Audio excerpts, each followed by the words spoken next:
the damage does 2 damage.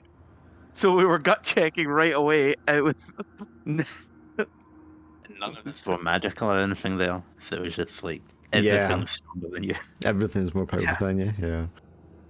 So we're all just getting wounded like crazy. Anytime any bit of damage occurred, we died. Yeah. But that's like the planar campaign. Did one of us? I mean, I think Al got checked like 3 or 4 times, but then I think he got checked like 3 or 4 times in one session. yes, but then like the last session, I swear, like 3 of us got checked. We've had a lot of gut checks, I think. There's a lot of like close to people dying, but I don't know. It's really weird. I'm sure fucking O20 is configured to do something with its algorithm when it's rolling dice. When it gets to like 3-4 hours in, and it starts giving people better dice rolls, because there's an awful lot of like double sixes that come up in the last 15 minutes of a session. And the Cthulhu, it was the same one. The pirate one as well, like 3 of us were KO'd at the end of it. Oh yeah, that one was actually quite close. Yeah, they literally only had, I think, 2 characters still standing at the end. The superhero one, everyone died. Did we? Did we have everyone die in the superhero one? In the test one. Okay, that might just been bad balance though. But I think that's because we all went into space without spacesuits. Oh yeah, that one. Ah, that's right. Yeah, because none of us planned for the spaceship to get blown up. No. Yeah, the spaceship blew up and you'll die. I think it was caused by one of our powers anyway. Yeah, but generally, man, people don't die. I don't think I've ever had like a TPK. Which is good, because you don't ever want one. The only campaign I've been with you how I had TPK was the Blam campaign, the Blam session. Oh, did everyone die in that one? I can't remember. Everyone died at the end of that, yeah. Because like Grav and Alan had died like at the start. Yeah. They died quite early on, and then all 4 of us died right at the end. Oh, well, that's just good timing. Yeah, I tell right you, at the end. I've had TPKs in my horror games because everyone's supposed to die near the end. Yeah, but that's all. That has happened by design. I think I'm generally quite good at doing things so they're kind of like on the edge, which is where you want it. Yeah. Because that's where it's most interesting. But the difference is I can do that, or have been doing that without fudging it. And, you know what I mean? Because I'm not rolling any dice. It's all player rolls, which is the astounding thing. Because you would think giving up to like regular rolls, like shit would just happen, but yeah. Oh yeah, because there was the World War II one where I think me and one other person got to the end, but then it turned out my character was working for the enemy the entire time and betrayed them. Yeah, that would do it.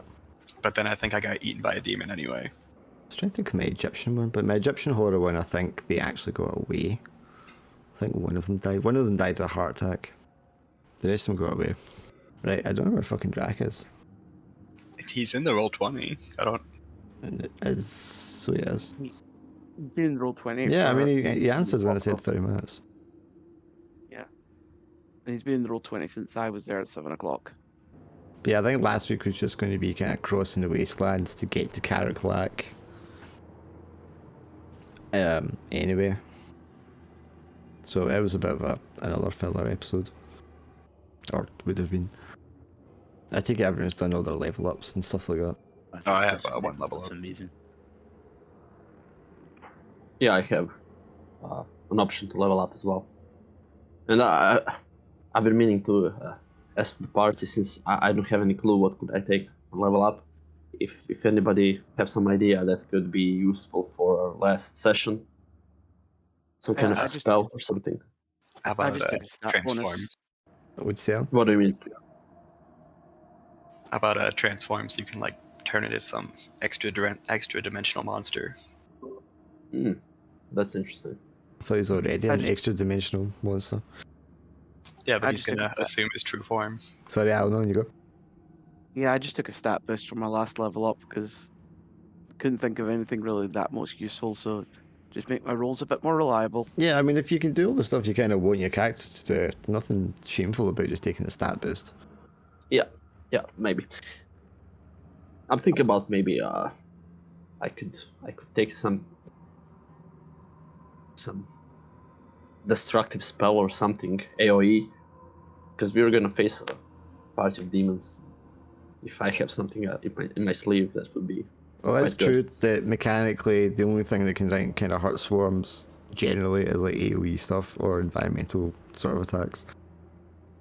Yeah, I was thinking actually, because Rise is some kind of a telekinetic, let's say something like a Jedi. Do you know already have the extra powerful telekinesis? So Yeah, but I was thinking some kind of a gravity.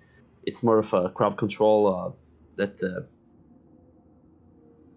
I open up like a rift with powerful gravity force, bringing everybody in the middle, everything in the middle, like a whirlpool, but with gravity force. I mean, if that's what you want to do, yeah, there's nothing wrong with it. Like a black hole spell. Yeah, something like that, like a black hole. I just The- boosted my quick. or let's say I open up two portals, like a wormhole, from one location to another. Also, you can also do a shadow step type kind of thing. Is one wormhole like going to be in the sun?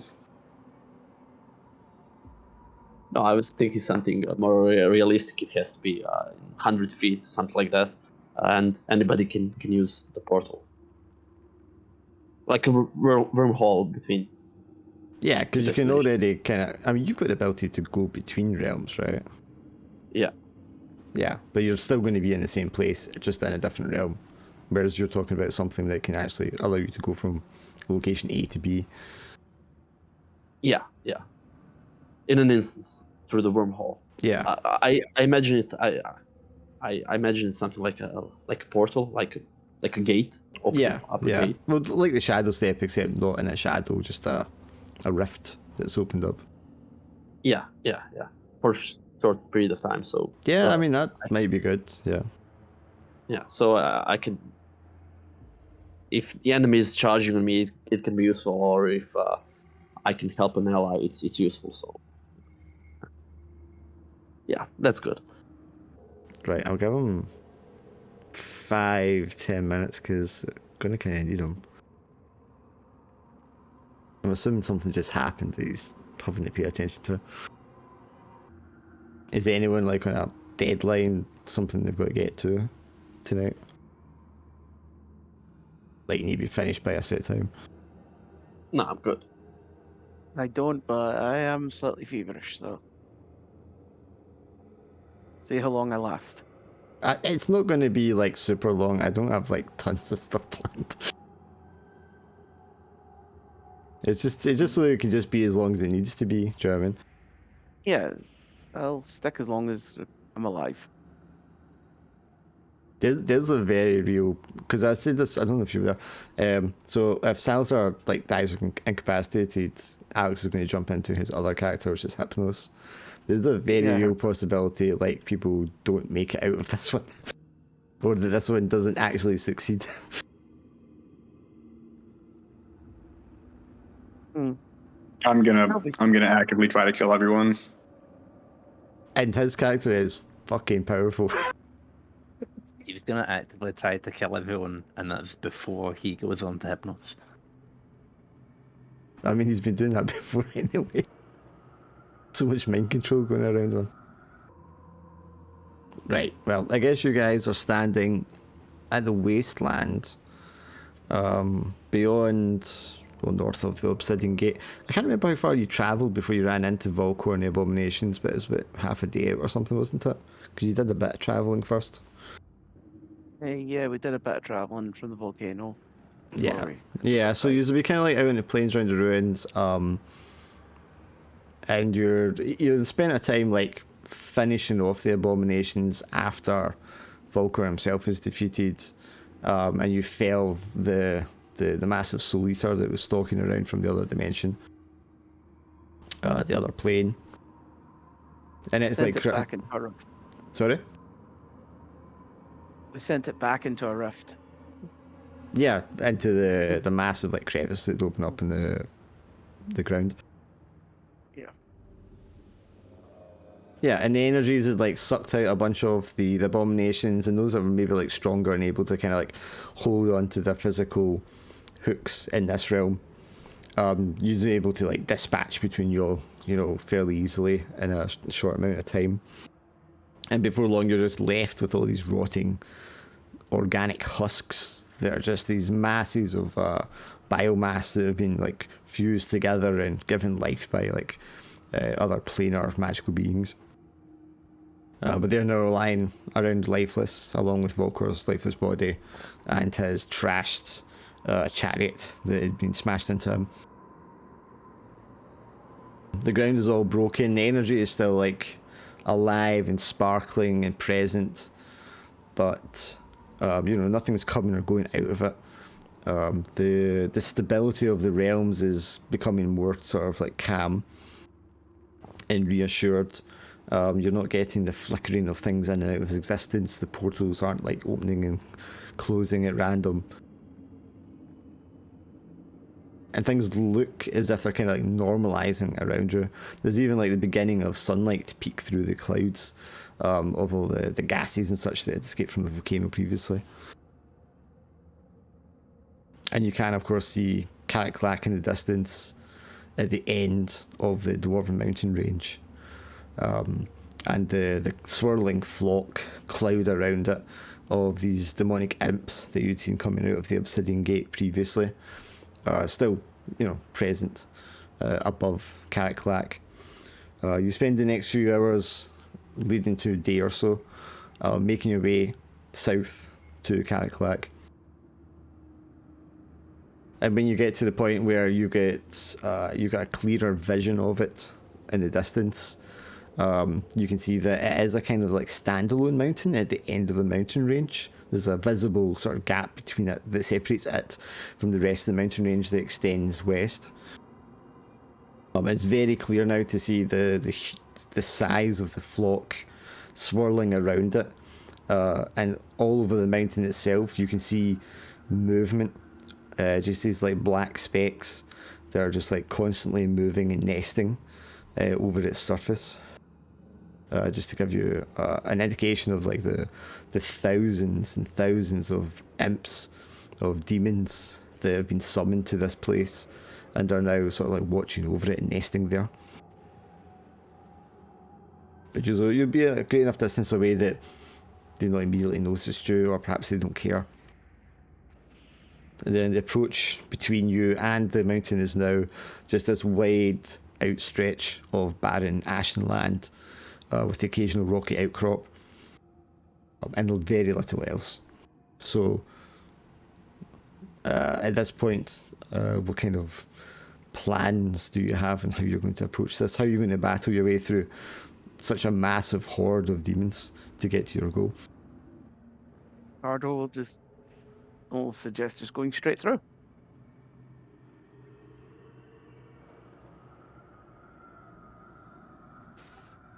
What if I take Sherman and I distract the swarm?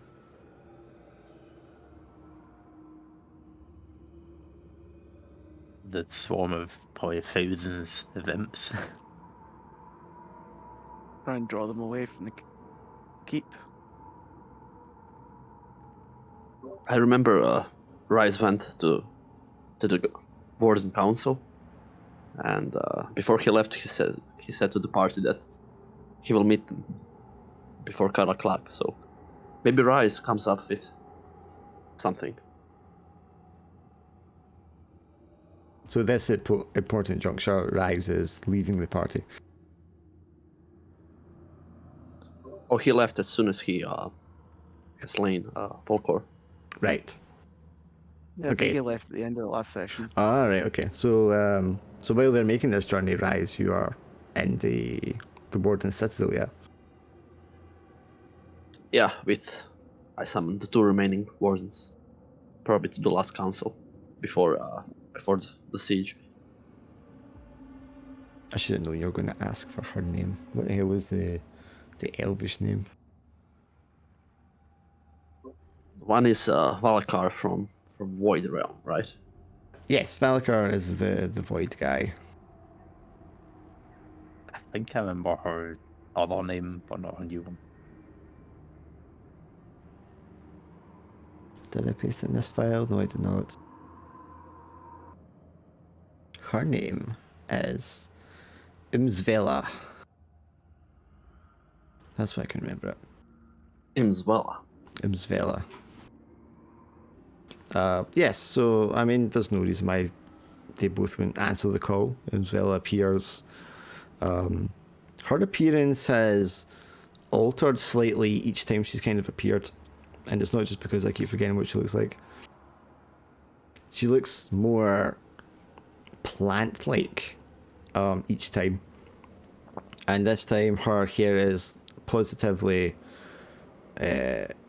vegetative. It looks like vines and leaves, and there's flowers blooming in it. Her skin is going to kind of like pale greenish kind of tone, and she has a kind of soft green luminescence about her as well. But Volkor, as ever, is this sort of tall, thin, misty looking figure without a face. Umsvela is the first to arrive, if you want to say anything to her before Volkor arrives. Sorry, Valkar. Yeah, but as I see her, I give her a nod and exclaim that Volkor is defeated. Then surely our troubles are over. The traitor in our midst has been eliminated, and justice has been brought to our fallen brothers. We have removed the taint from our order, but Volkor, he is just a piece of a puzzle in Svella. Currently, the party I'm traveling with, my comrades, they're going for Karak Lak, and I will rejoin them. Like I said previously, I will stand with the dwarves. Now, even if I die with the dwarves, my soul can rest peacefully knowing that this order have been purged. Are we to rebuild with only 2 of us left after your passing? Well, Falakar has been mentioning that this order it's run out of time, and times have changed. The world has changed in this 1,000 years. Maybe somebody else needs to take over this. I don't know what will happen. I did have some visions when I was carrying the gauntlet of destiny. I have seen this order rebuilding with new faces, young faces, different sorts maybe. And I didn't consult with you, but I already given out an invitation to one new member. One, well, he considers himself a dwarf. His name is Duridam. I think he shows potential. And is he to take your place when you're gone? Should we induct him in with the rights of the order? Yes, if I pass. I have given him invitation. He's carrying Ezrak's axe. I see. And do you have any idea when your fate has been sealed? Like, how long do you have left? I don't know. I'm not troubling myself with that. It could be any moment. I could even last for a few years, but I feel like I'm getting closer. I think I'm getting closer. I'm even may survive this, but I wanted to give you a thumbs up. You know, if I don't show up after Karak Lak siege, if we don't succeed, you know now. And sister, I've seen that you look kind of different. Your appearance have changed. Is the Fae calling you? My time in the Fae has yielded great influence over me, and yes, I believe that my time too is probably not long, for I must return to the realm of the spirit. Yes, then we'll have to see what Valakar's intentions are. But somebody needs to take the wheel. And then Maybe we have Durden. as you're saying, just as you say that line, the kind of familiar wispy voice of Valakar you can hear from the. You're not quite sure when he appeared or where he quite manifested from, but as you look over his shoulder, you can see him just like standing there, and this like mist just sort of like unrolling down the length of his body and across the floor, just suggesting that there's like shape of tentacles at the bottom of his robes. Yes, the Order must be resurrected. Do not worry yourself, my son, my brother. When you are both gone, I shall ensure that our Order shall be resurrected, not just to the strength it was before, but stronger than ever, fortified through the fires of our hardship. There is a great knowledge hidden here in the Citadel. That must not be taken lightly. What is your intention, Balakar?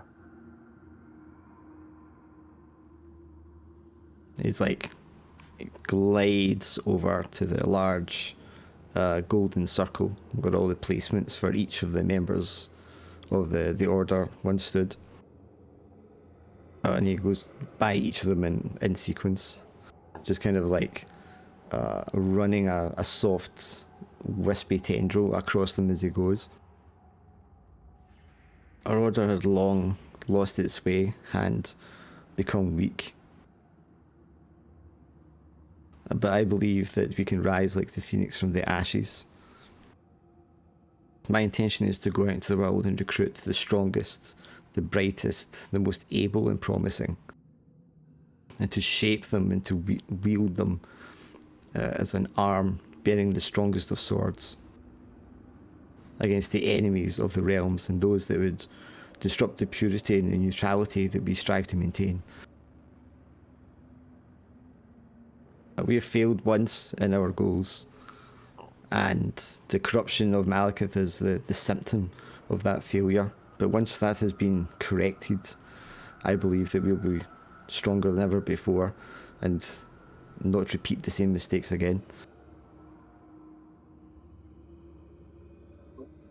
Rise nods affirmingly.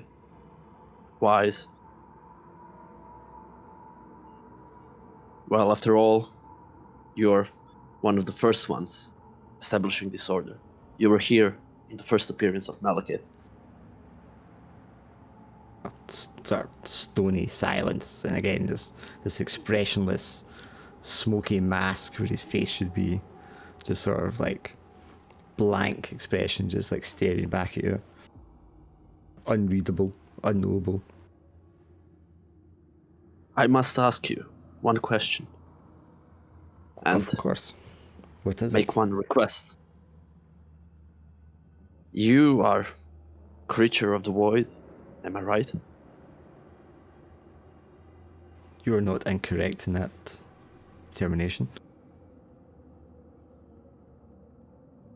Do you have any connections with the void? I believe we all maintain a connection with the realms that we call home. and we should not be worried about your connection with the void. Knowing, and you told me about Kronos. I am sworn to the Order and to maintaining the realms in balance. I have no desire at all to see one realm, even the one in which I hail from, taking power over the others. So, no Rise. I do not hold any loyalty to that realm or the denizens within it. Rise places his fist on where his heart is standing. True to the Order, even beyond a lifetime, eternity.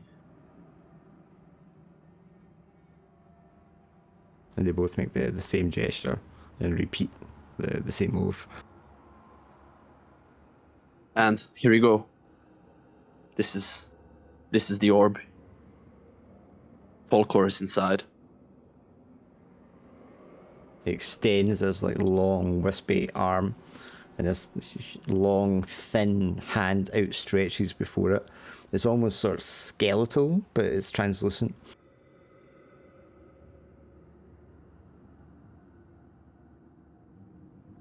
A reminder for our Order about what can be if we stray from the path. Yes. And now I must be on my way to rejoin the party. I already told Ismela. I will stand with the dwarves. You know what to do if I die over there. He gives a slight like bow to the top half of his body. You will be missed, Rise. Well, now with redeemed order, Volkor slain, I can rest easily in Warden's Retreat. That's where all the Wardens go when they die, right? Of course. I'm thinking about what's it like there. It must be good, seeing those familiar faces once more. I believe they're always watching over us. Yes. Now about my request. Me and my party require a ticket inside of the Karak Lak, because there is a horde of demons in front of them.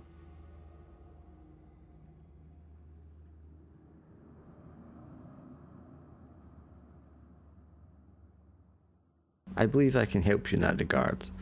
And he outstretches that skeletal hand again and just sort of like waves it softly in your direction, and you can feel a sort of soft tingle through your body, and there's a vibration along your weapon, and it kind of glows and shimmers a very slight pale blue colour. And this is where he bestows to you the power for you to do the portals. You can use your weapon to create a rift between locations. Use your knowledge of the dwarfs and how they approach terrain in order to find entrance to Karak Lak. Right. I can feel it. Thank you. And I'm gonna see you again, sooner or later. He remains like motionless and doesn't say anything. I bow to them one more time before I'm ready to leave.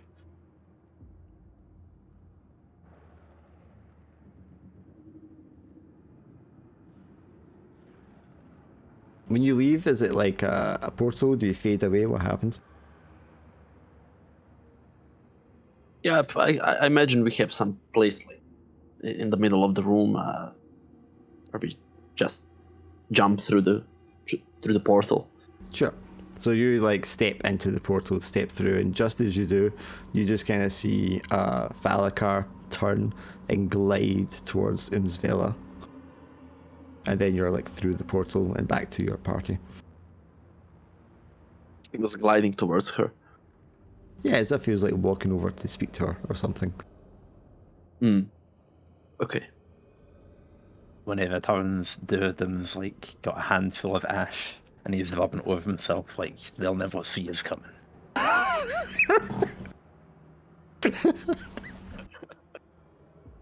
What was that? He's camouflaged himself.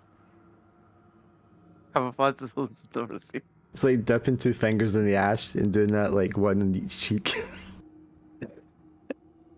A wise decision, my good friend. But all this while Salazar just has like a giant purple hat on, because that's not conspicuous at all. Yeah, Duradim, he's still got like blue light emanating from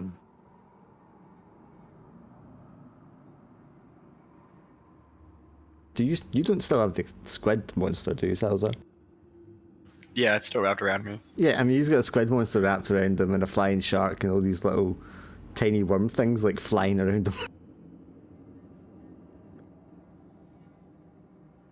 Doesn't stand out at all. Yeah, we're going to easily sneak through this horde of imps.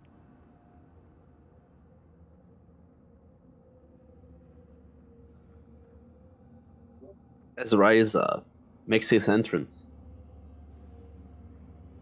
he just asks, "What's the situation?" Bad.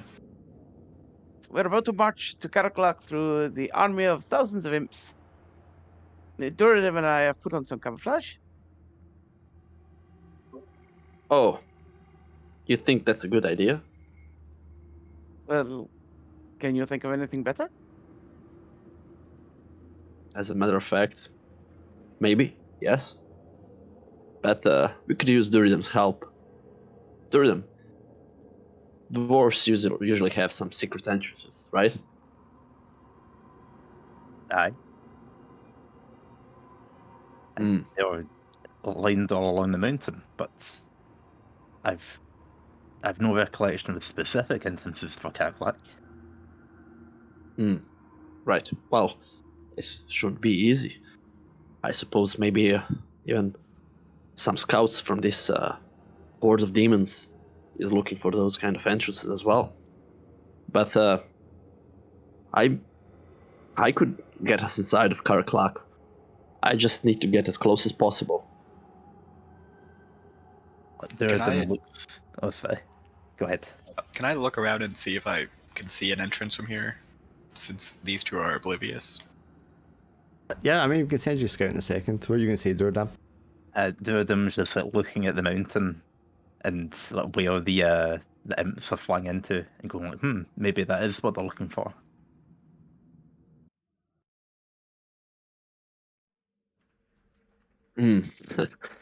Well, anyways, maybe I could get us inside, but we need to get closer.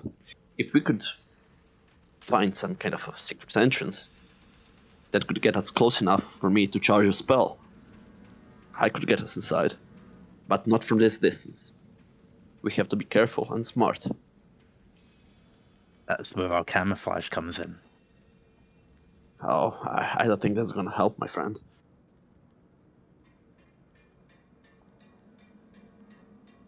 Well, I mean, look how little those imps look from here. Can you make out a single one? Now, could you make us out against the ash? Some pretty flawless logic there. Precisely.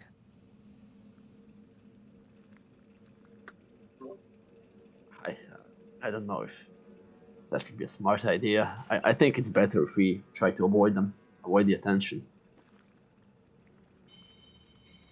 What would you like to roll, Salazar, for scouting? I just rolled a 2d6 there. Okay, so what approach do you? Are you trying to be sneaky? Try not to be seen?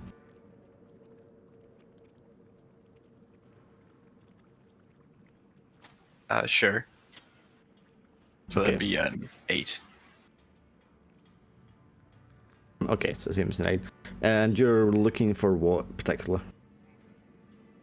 Just some kind of hidden entrance. Directly in the mountain or out here on the plains before you get to the mountain? maybe some kind of entrance to a tunnel that leads towards the mountain. Sure, it Odd looks. looking rock. Yeah, so I mean, like between yourselves and Karak Lak, kind of off to the side towards the mountain range proper, you can see what looks to be an entrance to perhaps another mine or a sort of smaller outpost of some sort, perhaps. Do you There- mean a There are entrance, imps. Sorry, there are like imps, demons guarding it, but there's obviously not as many. do you mean a secret entrance like the one over there? I'll point towards the demons guarding that mine. I look at Dorian. What do you think, Dorian?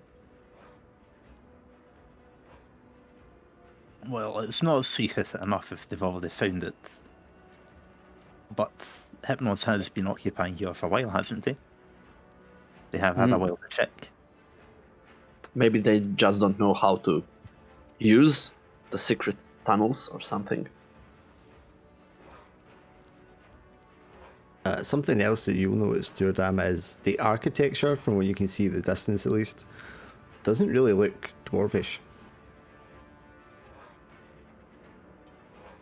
Does it look like any that we've happened upon so far? Yes, Like the Island. ones that are like the ancient goblin architecture, it looks more like that.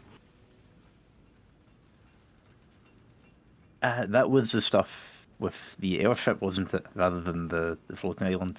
If I remember, they were subtly different, weren't they? Subtle difference, but it has similarities to the similarities that the two of them shared.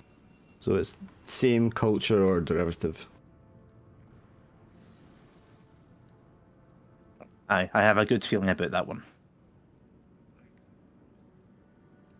But I mean, Karak Lak itself, from what you can see, the outward facing is also that kind of architecture. It doesn't look dwarvish.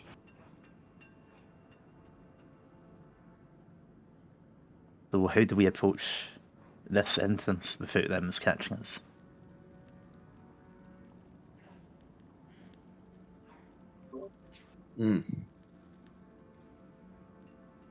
Rise is looking around, trying to talk to Drakan, but he is nowhere to be found.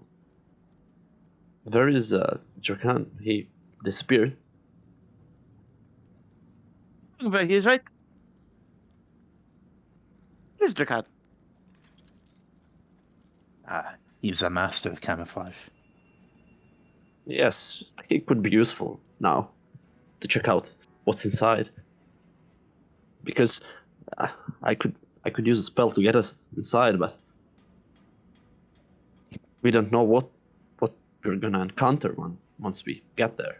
I don't wanna teleport us into trouble, you know. I think maybe for perhaps the first time, Ricardo, and now that you think about it, Drakan has a habit of like disappearing and appearing in places. It does. I'm sure he'll show up at some point.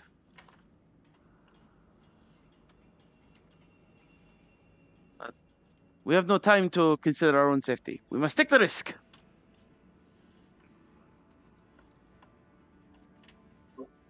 So, what's gonna be our plan? How many of them are there?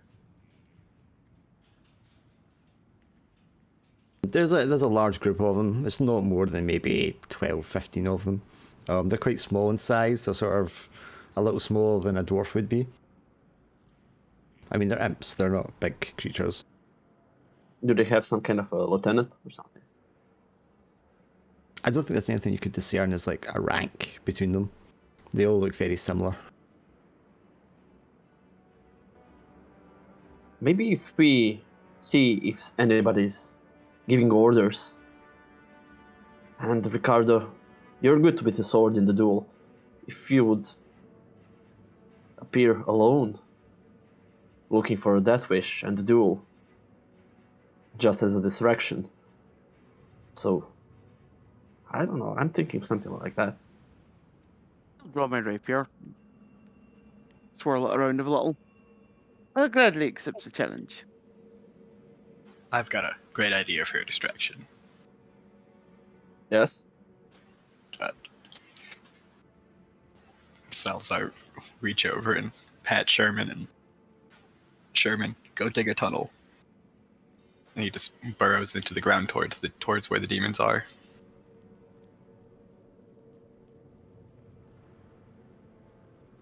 Okay, I mean your shark can start like munching his way, but he's not like a burrowing creature. We already established he doesn't like being underground. So I mean he can start like chomping into the ground to try and eat his way through. But I mean he's definitely not like suited to that task. Oh yeah, it's just there's still just a giant shark fin just going through the rocks as he's slowly working his way over there. And keep up with that brisk walk. Or a slow walk even. Ricardo will gladly fight 12 imps. So. What are we waiting for?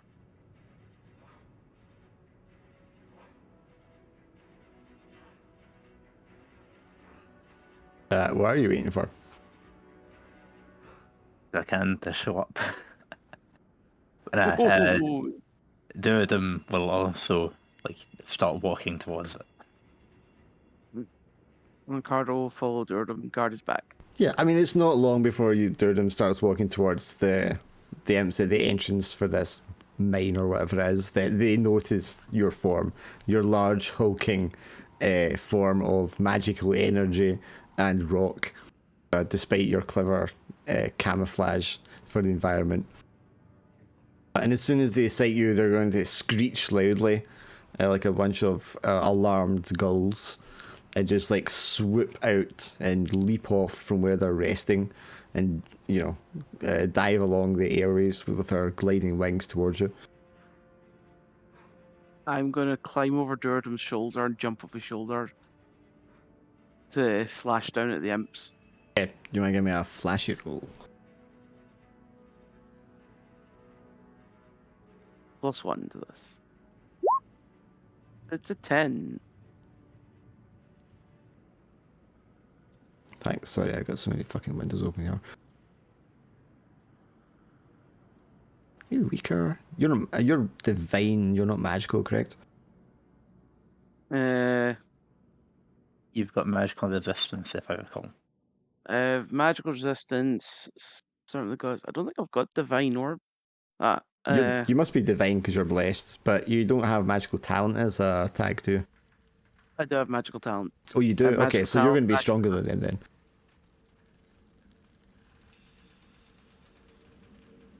And you said that's a 10, yeah? Yeah, it's a 10.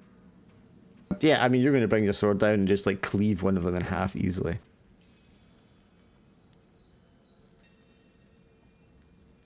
The rest of them sort of like shriek in fright, and although they might like claw at Durdum as they kind of like speed past him, they're trying to actively kind of like curl around away from the two of you because you're now a threat.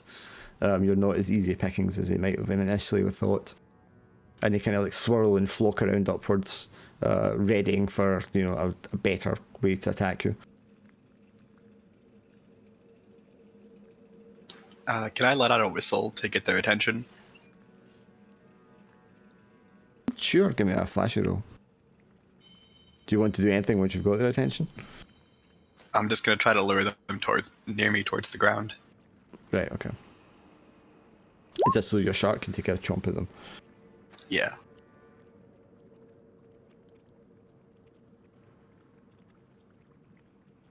And you are not magically talented, or you don't have any like tags like planar or anything like that, do you? No.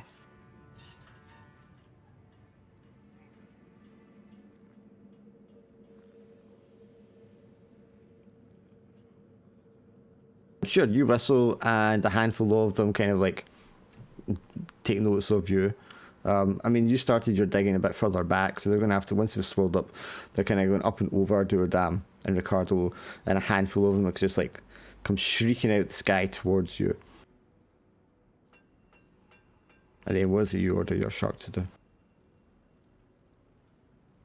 Just let out another whistle and Sherman just jumps up out of the ground like he's jumping out of water. So as he leaps out of it, yeah. Yeah. So He just tries to grab a few of them before. Yeah, so he leaps and arcs up into the air, chomps the first of them. The rest of them just kind of like scratch along his face as they like skive out and scatter out of the way in all different directions past him. So I think he'll take a pain from that. Just like 4 or 5 of them just like scratching at him as they kind of like panic and disperse. They're all kind of like in disarray now, like going around everywhere. The ones that are up above Duradam and Ricardo are kind of like circling around, looking for an angle of attack, somewhere that they can kind of get in unnoticed without being harmed. What about you, Rise? What are you doing? Well, as they all are distracted, I'm gonna sneakily show up behind their backs, slicing one in half. So are you using your portal to do this, or are you just trying to get around them? Yeah, trying to get around them while they're distracted and taking one down. Sure, give me a sneaky roll.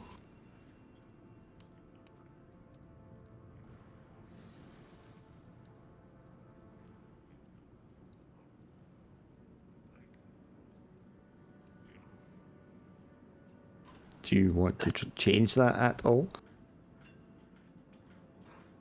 I don't think I have any background to change that, and I'm not going to use my lucky on this one.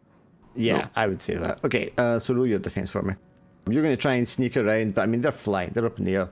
They've got good vision. Good communication skills between them with their shrieks and snaps and snarls. They're going to see you coming and kind of like redirect their attack as they all kind of congregate on you.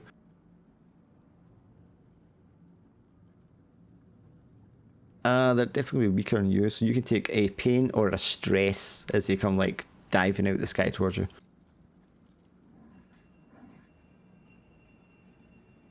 I cry out loudly, bringing even more attention from them. Sure, and you're kind of like batting them away, swiping your sword back and forth, trying to fend them off, trying to keep them at distance, stopping those claws getting too close to you.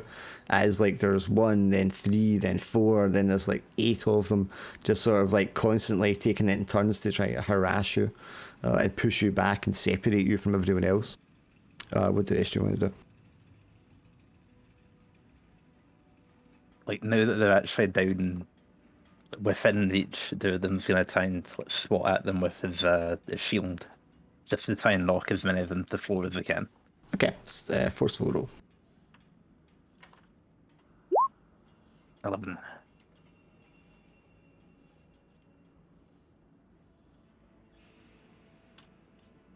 Yeah, I mean, I guess you're just like running up to him and just like batting them, yeah.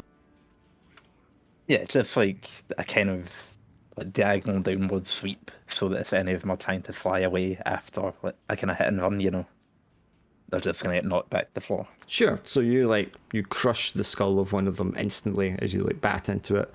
You pin the second one kind of like on the ground, and then just bring your foot down on top of its head to finish it off.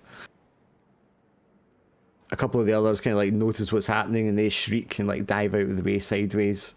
The other couple of them are far too preoccupied at trying to get at Rise to even notice what's going on behind them, and they continue to like harass him from the front.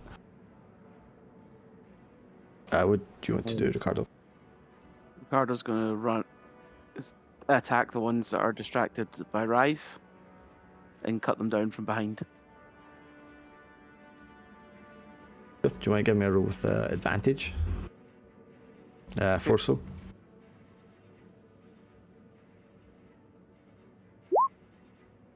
So that's a 7. I was imagining like you're just like skewering one by one, like each of them on your rapier while they're focused on Rise.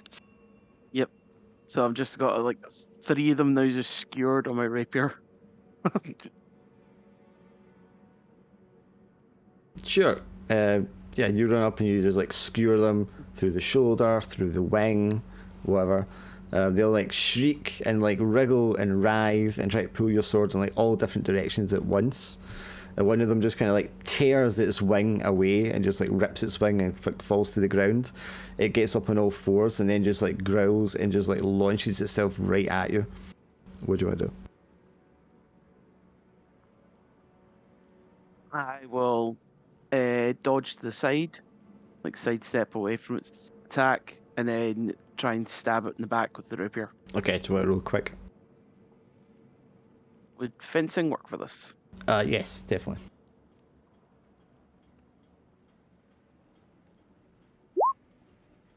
Ooh. You want to roll defense? Yeah. None of my backgrounds will help with that or anything.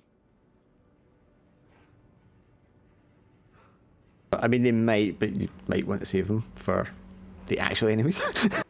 Well, it's because I'm... Yeah.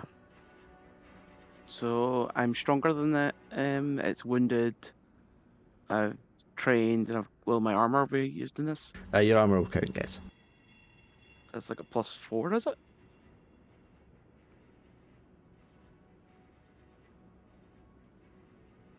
If that's what it comes to, I guess, yeah.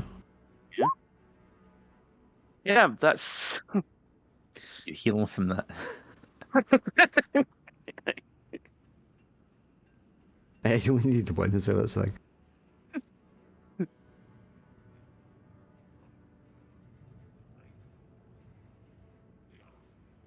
Yeah, so I try to, but it bites me in the ankle. You'll still take a pain or a stress. It may not be so much. It might not be from that one immediately that the pain and stress, but perhaps because you're also trying to hold the two of them that you got skewered with your sword at the same time. Yeah, I was going to bless my sword to try and deal with them, but I had to dodge this guy first. I think he just bites me in the ankle, and I'm like, lose my positioning because lose my footing. Sure, because you've Bit got me in the these two ankle, on your sword that you're holding with one hand, and then you're up on one foot, try to kick off this other one that's like wrestling with your boot. Inevitably, you just lose your balance and kind of like fall over. The two that are on your sword sort of like wrench themselves free and go flying into the air, spraying sort of like this black demonic blood everywhere as they do so. I'm gonna shoot them down before they get too far. Okay, give me a quick.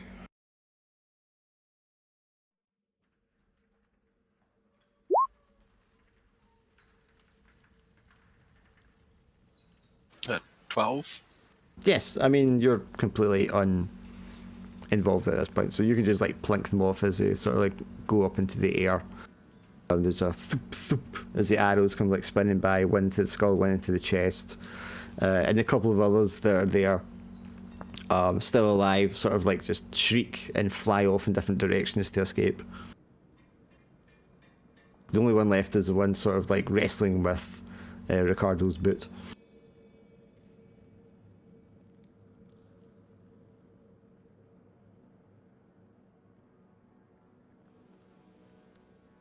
It's almost like an angry little dog thing, just trying to like gnaw its way through to his ankle. Would adventure gear have a net in it?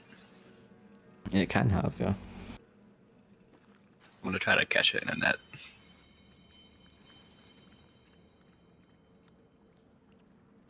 Sure. I mean, I think you could just throw over it. It's very preoccupied trying to like get at Ricardo, who's clearly angered it.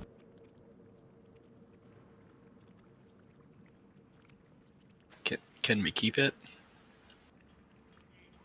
The thing's like snarling and hissing and spitting, and it's already trying to like get its little claws between the bits of the net to rip it open. Aw, I think it's angry. It's Death and Devon.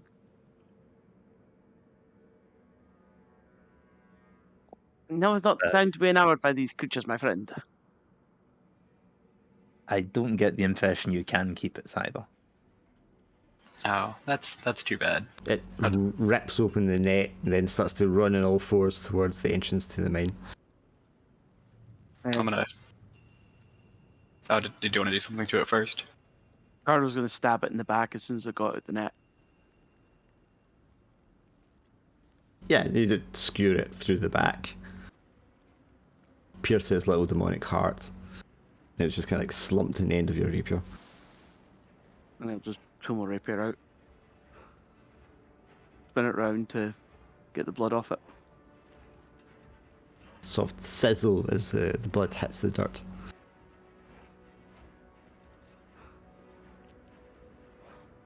Come on, friends. Let's go. Yes, let's go into the dank, dark underground. I'm just waiting for this image to come up. Yeah, so the entrance to the mine is... Hang on. A carefully constructed one. This definitely does look sort of dwarvish. And the method of its construction is very precise. There might even be some like dwarvish inscriptions just on the interior of the pillars of the entrance.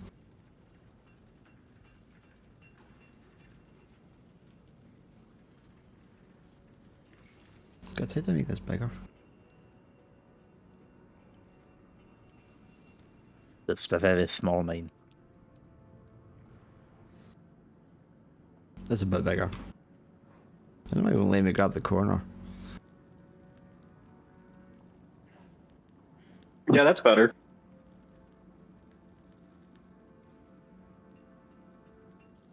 That's so weird. I hate this fucking... I'm starting to really dislike Roll20 these days. But yes, so when you get inside, you can see that the entrance, at least on the inside, is dwarvish. And that goes some distance inside. And then very quickly you can see that it's been like mined out and it's in the process of being mined out. This is actually quite a recent mine. But it's linked to what seems to be like an older tunnel. And the architecture for that is, again, slightly different. It's this kind of blue-grey sort of slate stone the walls are and the floors are made of. And then along the top on either side, there's like a red stone border that just stretches across horizontally down the length of it. And this looks a little more like the other architecture, the goblin architecture that you've seen elsewhere.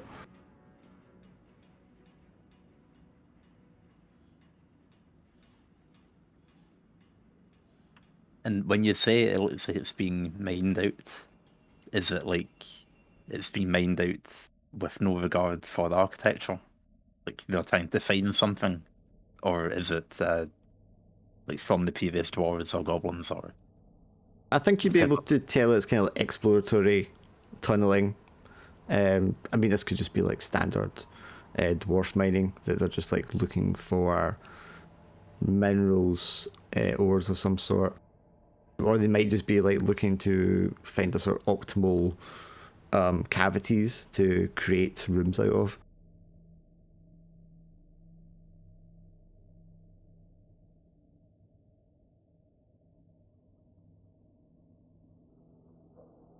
But they obviously haven't like found anything to mine properly yet, because there's no sign of like proper excavation. There's no mine carts or anything like that set up.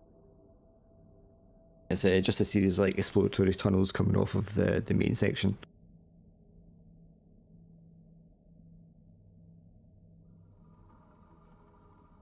Apart from this older tunnel with the blue slate, which is definitely something on its own. well, if this older tunnel is anything like Karak Lak's architecture, then I suggest we start with that.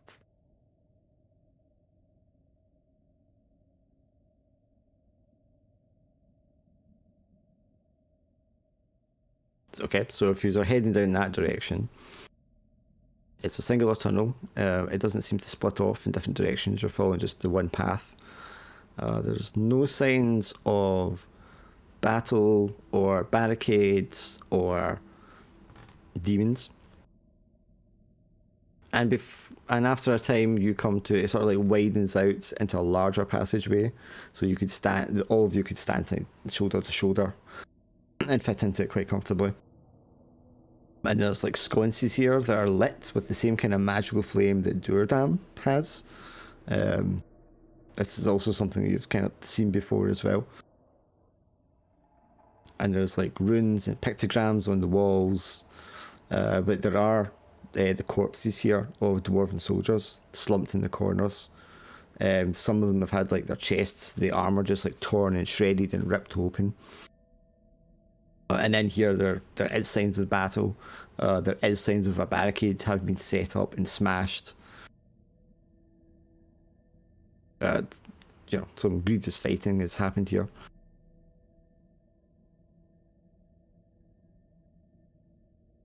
There's like a rumble comes from the rhythm before he kind of calms down again, and then tries to find out if there's a specific location the dwarves look to be defending.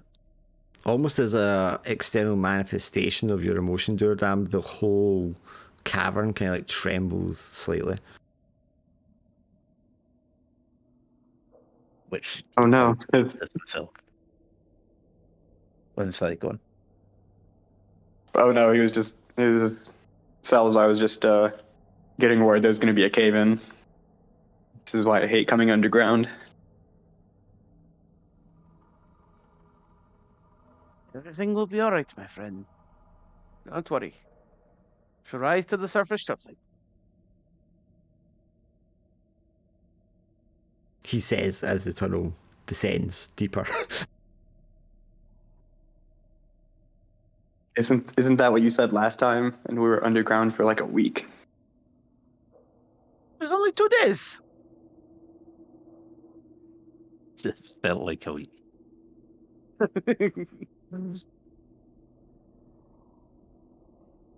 At the far end of the room, there's a heavy set of brass and wooden doors.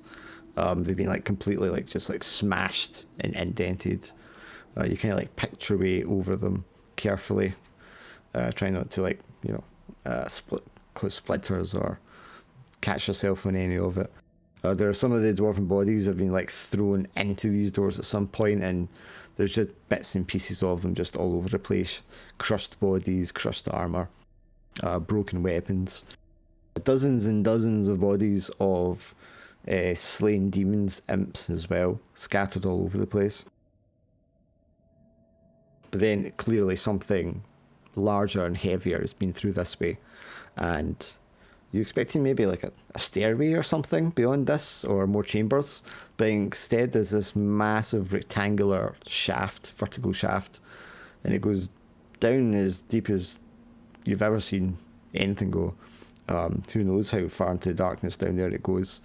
And when you look upwards, you can see every so often there's like lights, more sconces that have been lit by like magic or flame. And that just seems to like stretch upwards, perhaps up to the top of the mountain itself.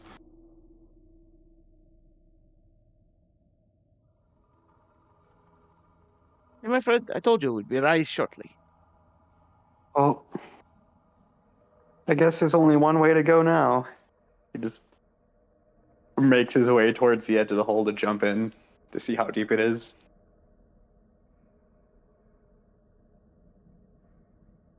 I mean, your shark flies, that's not that big a deal. Then you can Yeah, but he doesn't like going underground either.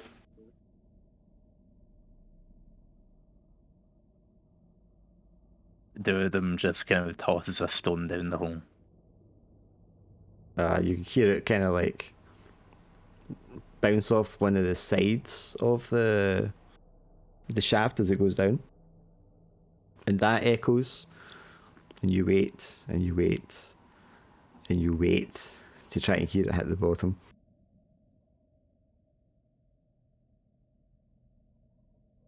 And then eventually there's a very faint sort of echo that comes up.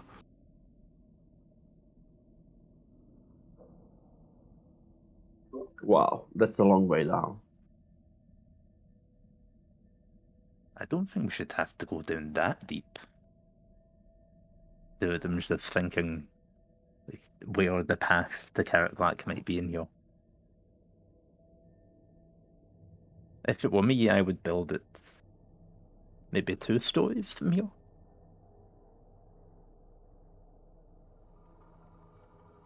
I'm assuming there's no lights down the way, is there? Like the lights up the way. No, I mean clearly there's like floors, levels that it opens up to above you, but there doesn't seem to be any below. Or if there are any below, they've been extinguished. No. Suggest we climb.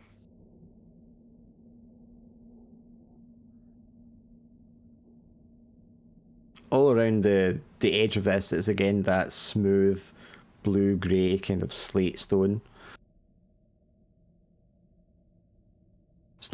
It's not clear how anyone was like going up or down here.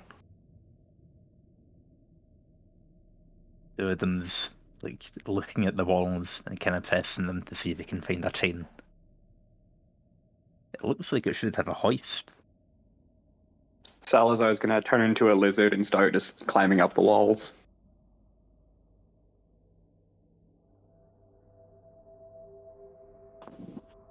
Yeah, how high is the next like floor up? Let's say about 50 meters or so. 50 or 15? 50. Uh, Okay, maybe not as far as that. I'm trying to visualize how far 50 meters is. Maybe something like 25, 30 meters. okay.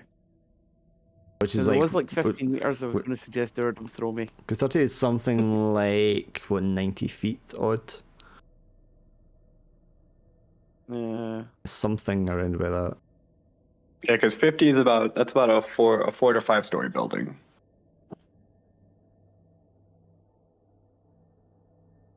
A story's about is between 3 and 5 meters.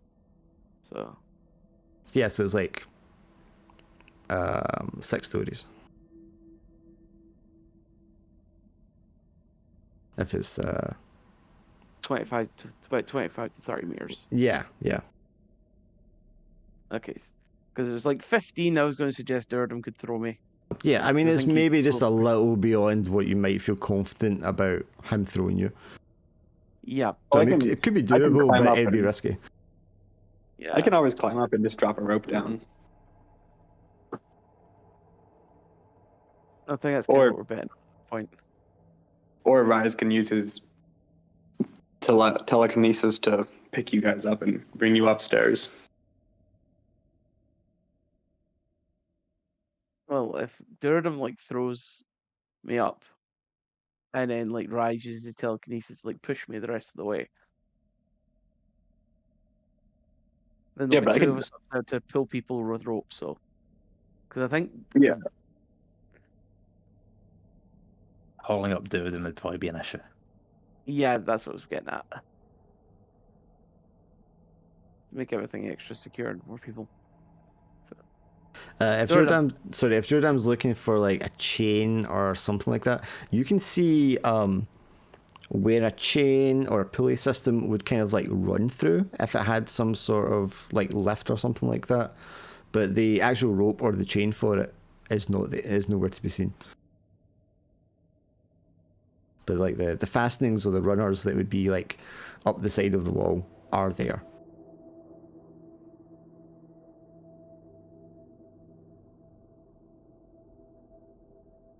And did you say that it had like tablets along the outside? Not tablets, but it's just like massive slabs of sort of grey blue slate.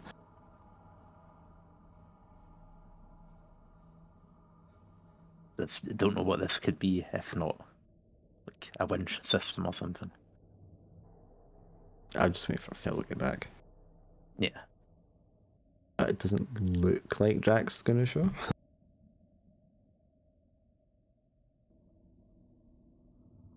Don't worry, that just gives us more opportunities to attempt stealth. People are just rejecting Durden's attempts at it. Oh wait, I just realized. How would I even transform into a lizard if the tentacle monster is still wrapped around me? Yeah, I mean, there's a good chance it may just eat you. Oh god, I forgot about that. Turn into Elizabeth. I could just eat them. And then Sherman would probably eat the monster. The circle of life. Yep. And then we all kill and eat Sherman, because They're just deciding how to approach this shaft, Phil. I want to say that Rise as well, when you're making your way along the corridor and looking at the destruction that's been wrought. There's a second Rise when your eyes kind of go over an alcove at the side, and you could swear you saw Drakan just kind of half in, half out of the shadow, and then step back into the shadow. Yeah. I imagine I would reach out to call him, but then he just quickly disappeared. And I'm wondering, what is he up to? Yeah, and there's definitely the trace of a demonic aura in that spot. But then, of course, there are traces of demonic aura kind of all over the place where these imps have died. So you are presented with this shaft and no clear way to kind of like get up or down it. So what would you like to do? Well, clearly, the dwarves were defending this. Now the question is, why would they defend it? I think we are on the right track, but how do we get down there? From somewhere in the echoes above, you can hear like a distant, angry roar. Non-human. Definitely not human. Shall we hide, or answer the knock?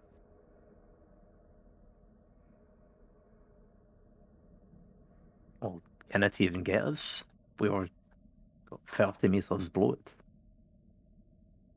If that's the passage it came out of, it could have been any of them above. It'd be impossible to pinpoint it.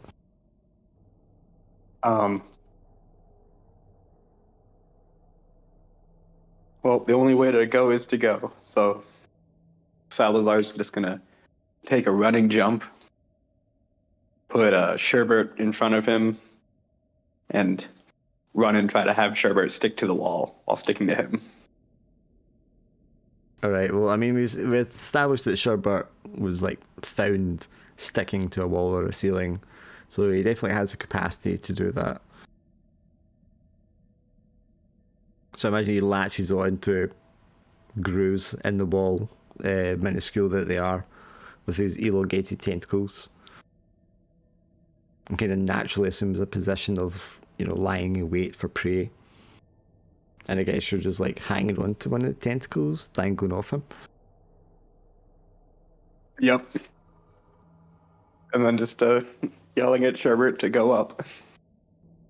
So I'm just hanging. So he's just hanging there, dangling off Sherbert, while Sherbert slowly climbs up the wall. I imagine that, you don't need to roll for it, man. He's going to do it, but it's just like, with all your body weight on the end of it, it's going to be very slow going. It's like a snail, like slithering up the wall. as he's moving so slow, I'll ask, Durham, could you give us a throw? Rise, could you also assist? Oh, we're both going to throw you at once? Two of them just doesn't get what you mean. Do you not notice that Rise can move things with his mind? Oh, is that what he's doing? He's able to throw objects. If you throw me high into the air, he could give me a final little push. It should get me enough space to get up there. To get up. Oh, teach me that. Well, we can try that, certainly. I'll climb onto Durham's shoulder. I'm like, come on. Give me a throw. Curl up. Well, yeah, do them all. Give it a go at least. Okay, so forceful, and if Rise is helping, just advantage for having help. Well, that's 9, is it? Yeah. Do you want there to be a complication, Ricardo, or do you want to drop something important? Would it be that I'm like just barely there and I've got to try and climb up myself? Would that be a complication? Requiring a complication. Oh yeah, so like you get up there, you land, but you land on just like the balls of your feet, and you're just kind of like tipping backwards and forwards, and you like can lose balance and you tip backwards, but you manage to kind of flip yourself around and just grab it with one arm. I'm okay. You just hear them echoing back. Is there anything up there? Just after. Look on you, sir. Right, give me a moment. I'll like try and pull myself up, grab my other arm. Yeah. So you grab your arm and you start to like pull yourself up, and your eyes just kind of like peer over the edge of the thing, and you can see like the carnage that's been wrought along this passageway. Barricades smashed, walls dented in, bodies everywhere, blood splattering over the place. But you can hear this loud, it's almost like a wave of fluttering and echoing coming along the corridor, and it's gathering pace, kind of like in response to when you were shouting at each other. Ricardo will lower himself a wee bit and shout back down. I think something is coming.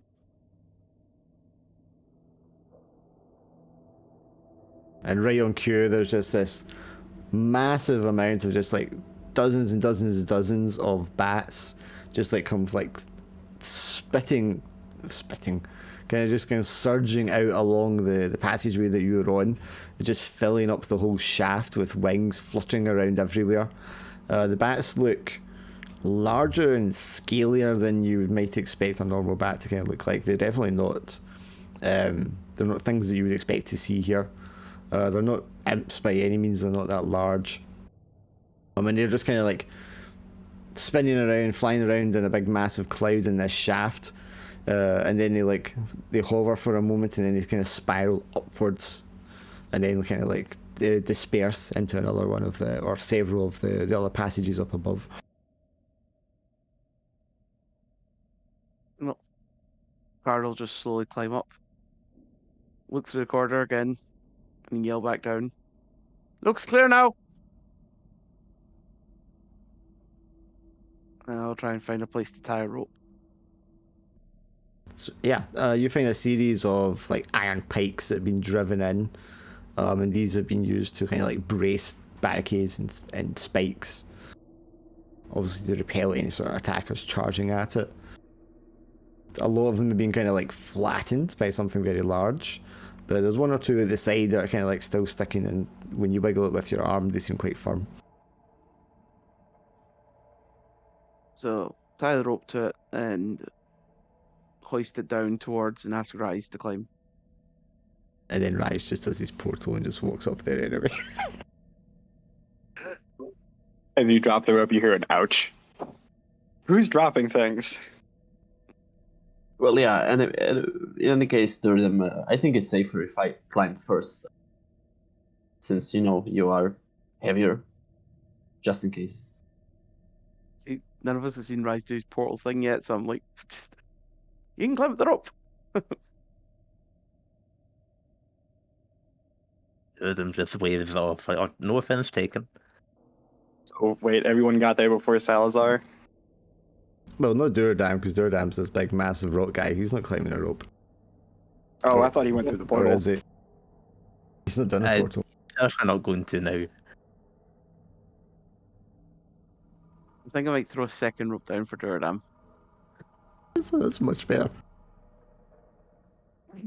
That's Ricardo's logic, just second rope.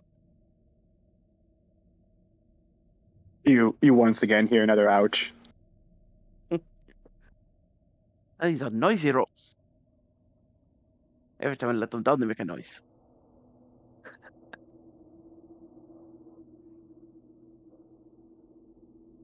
Or yes, I could have used the portal. Yeah, I mean, you might realise, Rise, once you start climbing that, Duradam, like, softly tugging on the rope between two fingers. He's not going to be able to climb up there that way. Durden, let's try something else, shall we? What are you thinking? And he's like checking the walls to see if there's anything he can climb up there. I'm just the imagining first as they're saying this, the second rope's just like falling down in front of them. Tugging it with his fingers and then like peering out from beneath the entranceway. Well, I haven't used this spell never actually, but I think I can pull it off, and at least it's a good way of training, to see if it works. So yeah, I'm gonna bring out my sword, point it, chant something, wave my hand, and see what's gonna happen. Yep, do you want to roll for the spell? Yeah. By the way, Dark, did we recover mana or? Yeah, you'll have full mana by now, yeah. What about wounds?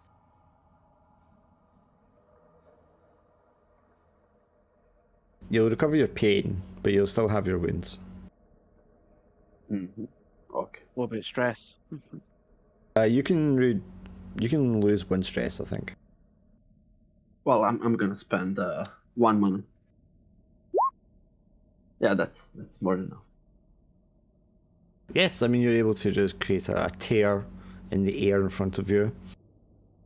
And through the portal on the other side, you can see Ricardo standing there. He's probably got his back to the portal. I was about to say, Ricardo's probably looking down the guy and they see the back of Ricardo looking down at them, Yeah. wondering why they've not grabbed the rope and started climbing yet. I like the idea that it's a human-sized portal, so dude has to like couch through it, because Vive isn't used to making that big portal. Oh, it works perfectly. Come on, my friend. You can go first.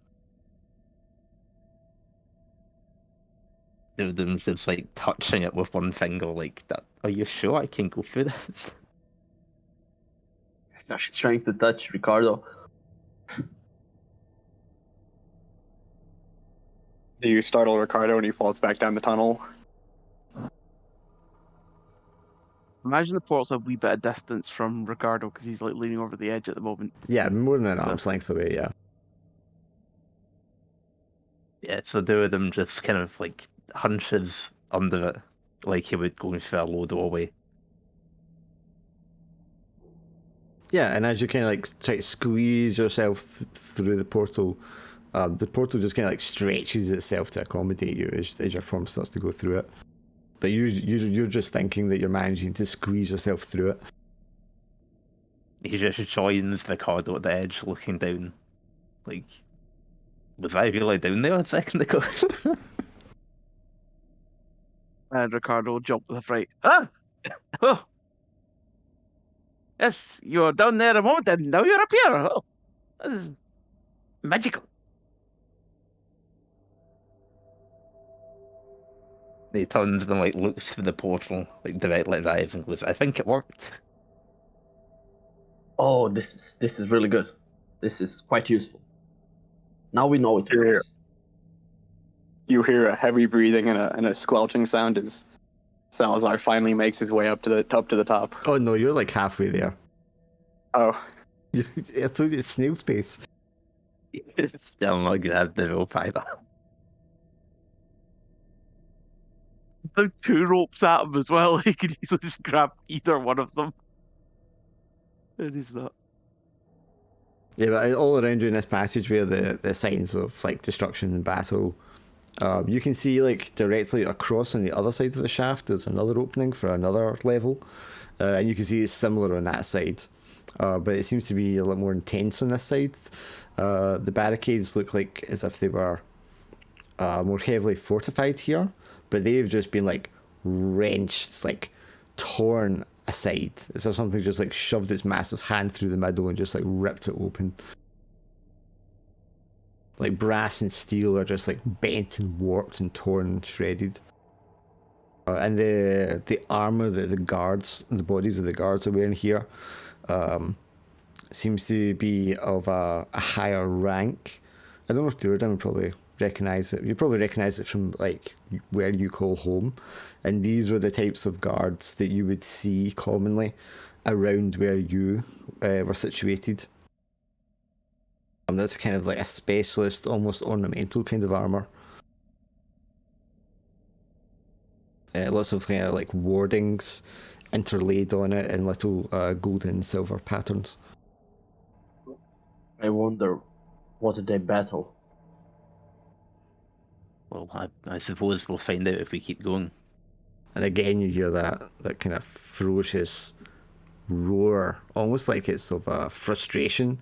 And this time it's followed by a large kind of like echoing thud in the distance. Where did Salazar go, by the way?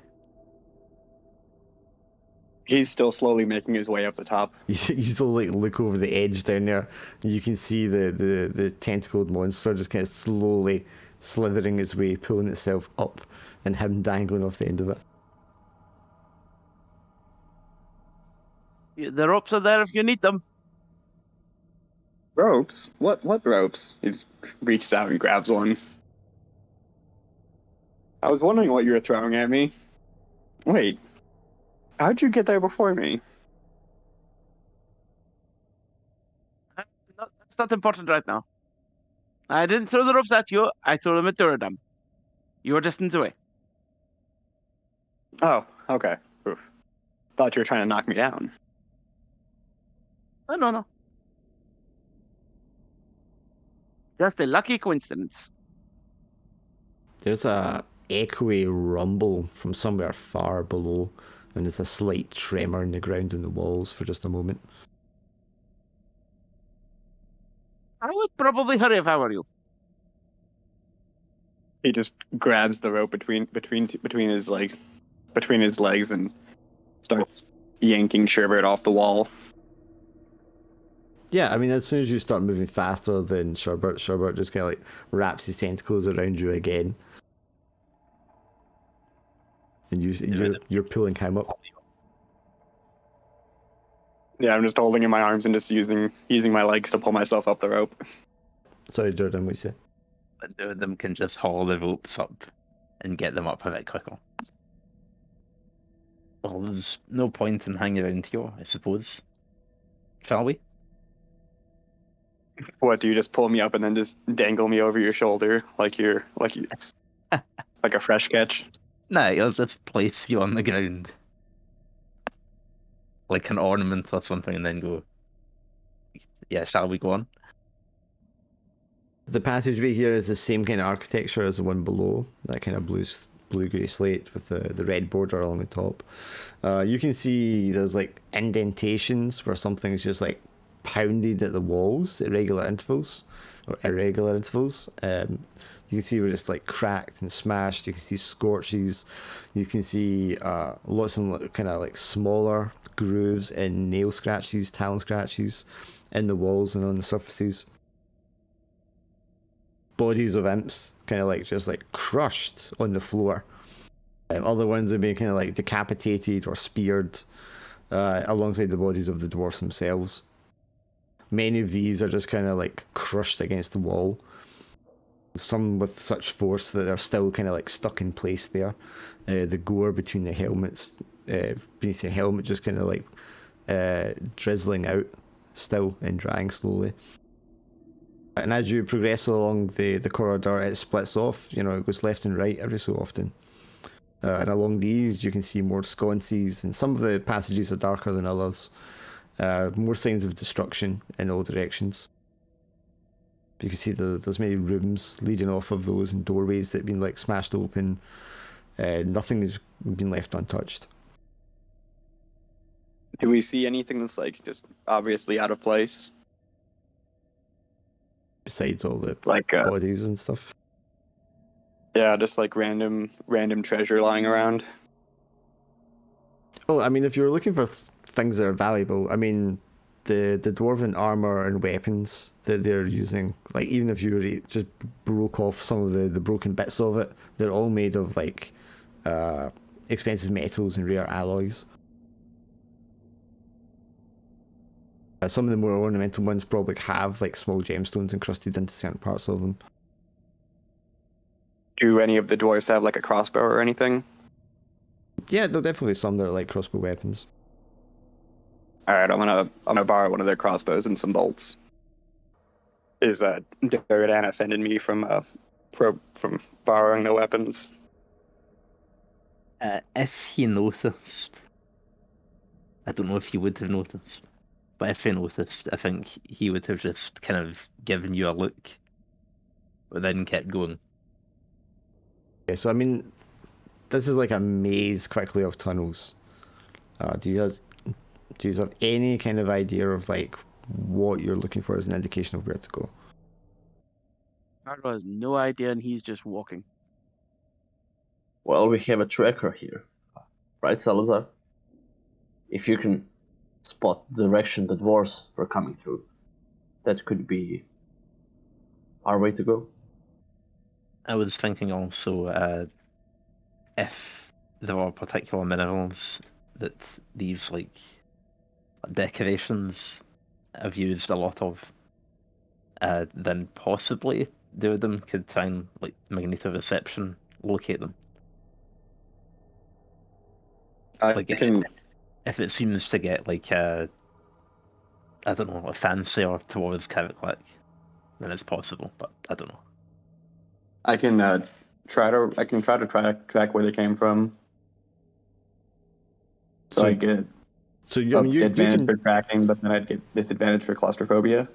That would be true, but then you'd also get advantage if Jordan's helping, if you're kind of working towards the same sort of goal. Okay, so that's just 3d6 then.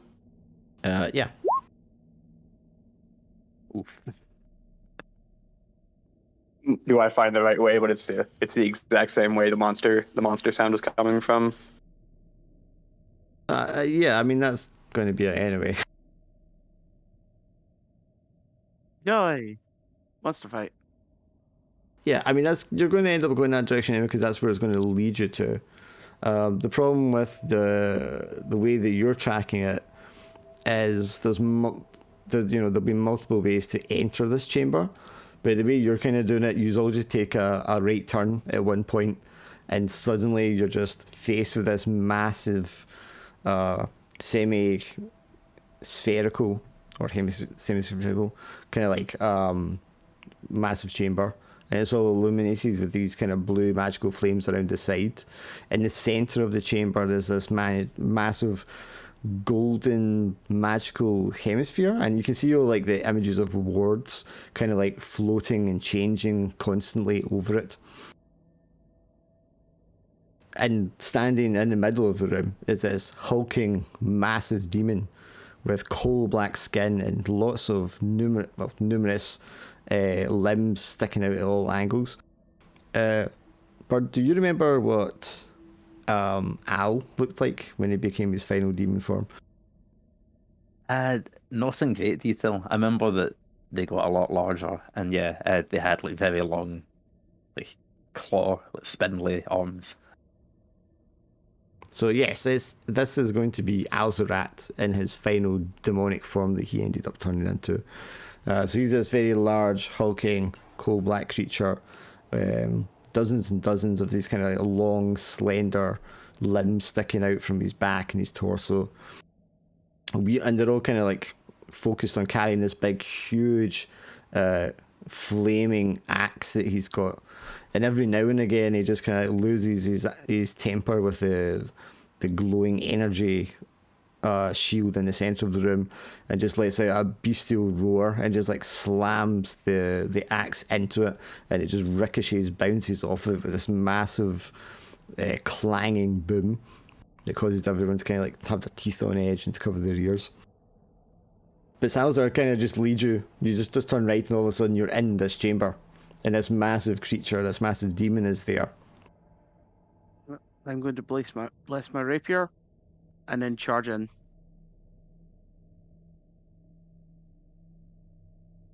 Demon's a demon. It's got to be slain. Rise will also run alongside Ricardo then. Do any of you have a trait or something that lets you react first? I have combat paralysis. So you're going last. I do not. I don't appear to. Okay, I'm just so going to use one. Going to use 2 mana to bless my rapier. Let's do that quickly. can everyone roll defense then? Okay. It's not wounded. Armor going to matter. Your armor will help you. Okay. And 9. training.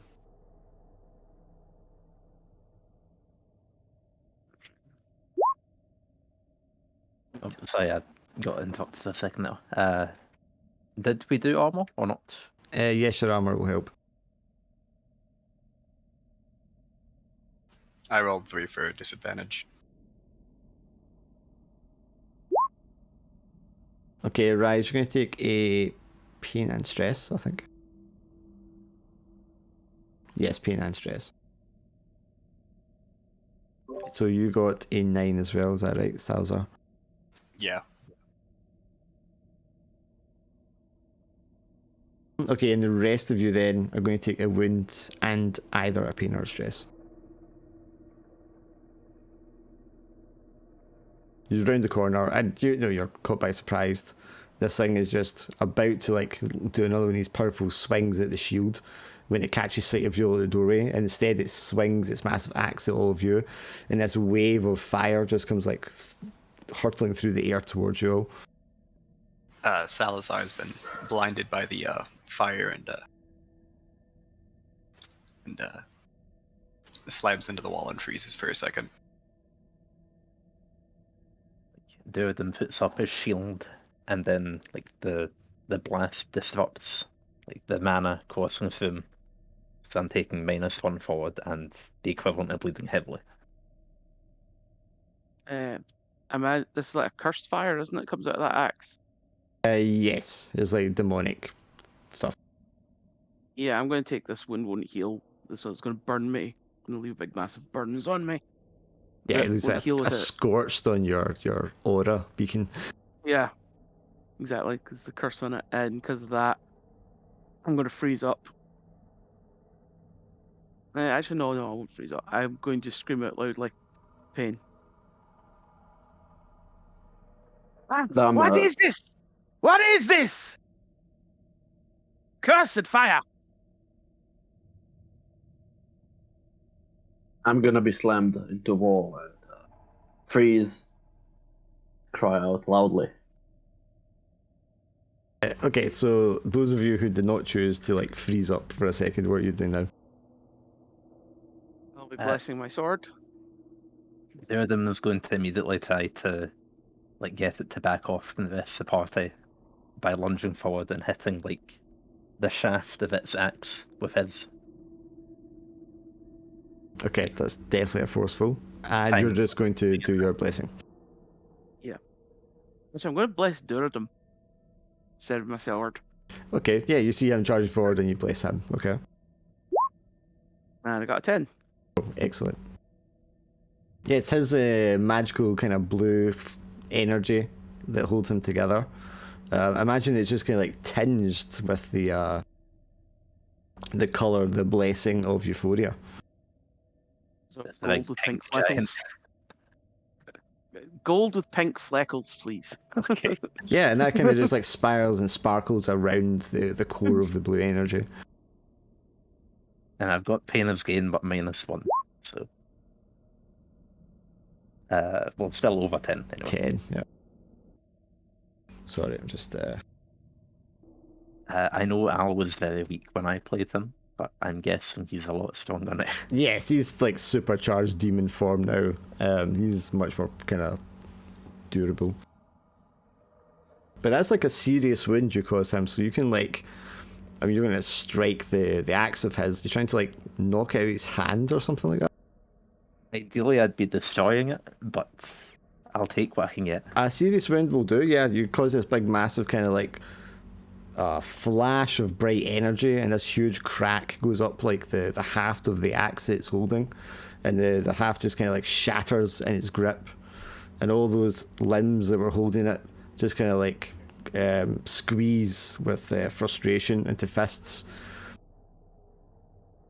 and he like turns to kind of like goes into a hunched kind of attack position with all these limbs getting ready to just kind of like reach out and grab you. But you have the advantage. You guys can do something else. I was going to say I've been wanting to bless Duradum for a few weeks since I got blessing. Pulling Salazar pulls himself out of the wall, and he'll everything's kind of blurry from the fire that got into his eyes. So he just pulls out his bow and starts shooting towards the giant blob. I guess it's just forceful. Because you're just like firing brute force. It's not aim or speed or anything like that. Yeah. 5. Oh, with disadvantage, you're blind, of course. And because I'm underground. Double disadvantage. Yeah, do you want to roll defense then? I could roll defense if you want. Yes. Because Yeah, you're firing yeah. Okay, let's go black. for that, yeah. I was thinking he's going to shoot someone, but I was like, okay, let's do it. Let's do that. Yeah, because I do have the bodkin arrows, and those are armor piercing, right? They indeed, yeah. So your armor wouldn't matter for it. Right, I'm Titan still. +1. I mean, I think Duran, you're magical, so you're more powerful than him anyway. And I'm injured, so you get another +1. Yeah, so take a pain or a stress, Duran.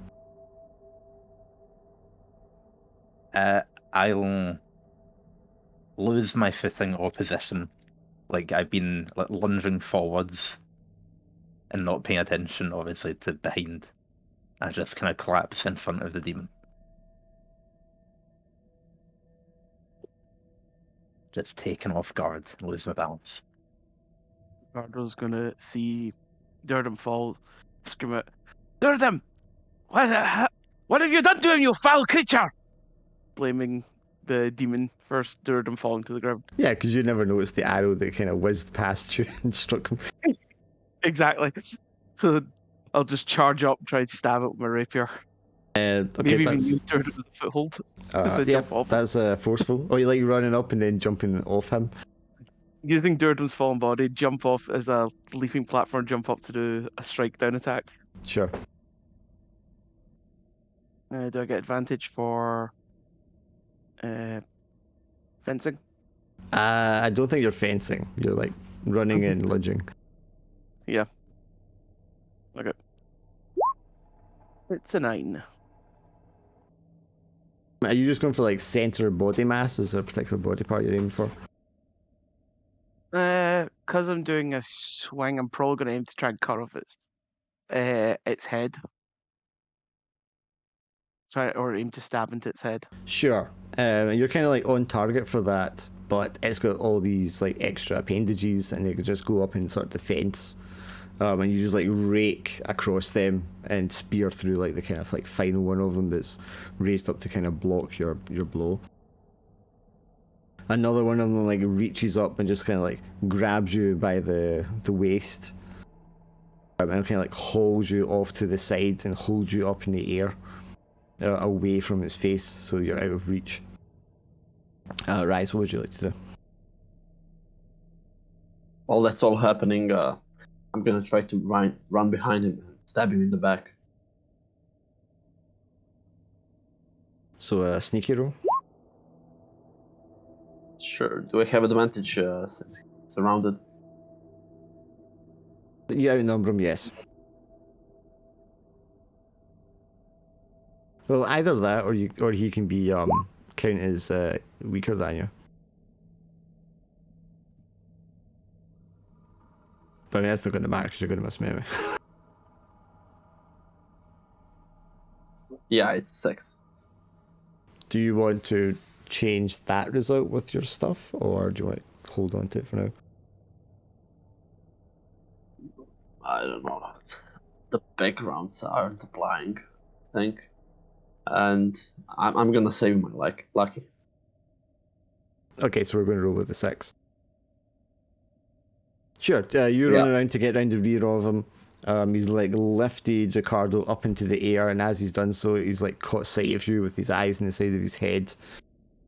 He turns around and just like half a dozen of these long, spindly arms just like reach out and just like clutch at you, one on your shoulder, one on your elbow, one on your belt. Others are like reaching for your weapon. Do you want to roll defense for me?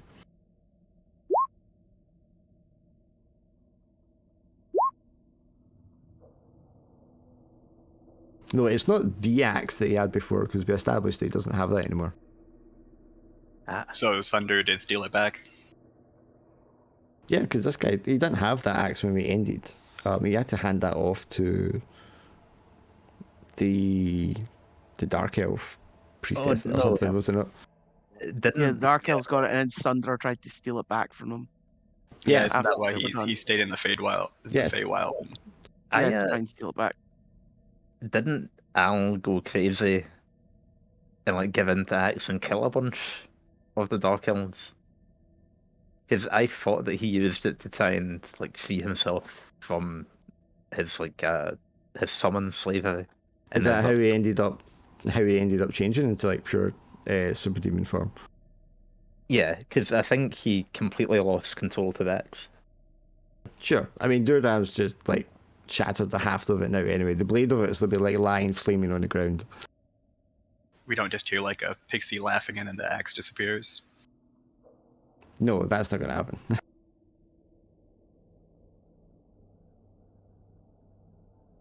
I wouldn't doubt that Sunder could have taken it back at some point. Take a pain and stress rise.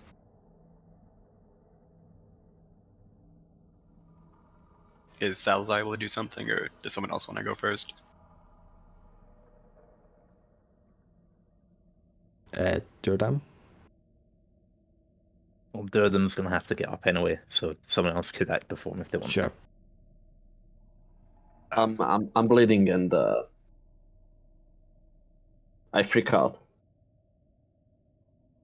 He's grabbing me and I feel like he's gonna tear me apart. Hearing someone yelling, Salazar will take out his sword and run towards the noise and start swinging it down. Forceful? Disadvantage, obviously, because you're blind. 8. That's not bad. Not bad for a blind man. Yeah, you go charging into all the arms, the limbs, and you start like hacking just randomly. But there's so many of them, you're going to like hit some of them. Scratches and scars and wounds are inflicted. The creature, the demon, lets out a kind of annoyed roar, and it throws Ricardo at you if both of you want to take a pain. I'll lose my grip on my sword. And in doing so, it also lets go of Rise. I'll obviously lose my footing because I'll be down on the ground. Yeah, like Salazar drops his sword and catches Ricardo. After it's kind of like thrown and let go of you all, it turns and like bounds like an animal towards the axe head that's lying flaming on the ground. What do you want to do at that point, Durdan? Duradam's just going to like, like from what's it called, like a dead stop or something, instanting. He's just gonna, as he gets up, try and rush at it and like ram into him. Just slam into him. Yeah. Okay. Slam into him with your Forceful. slam into him with your slam into him with your blessed body. Yes. Yeah. You're not gonna have the advantage to slam into him, but you'll have advantage in terms of doing more damage to him. I did have pain as gain, so did I have disadvantage? on that? No, you don't get disadvantage. So you if you get it from that, you'll get it from that. Right. Oh. Well, 8. it's yeah. 8 anyway.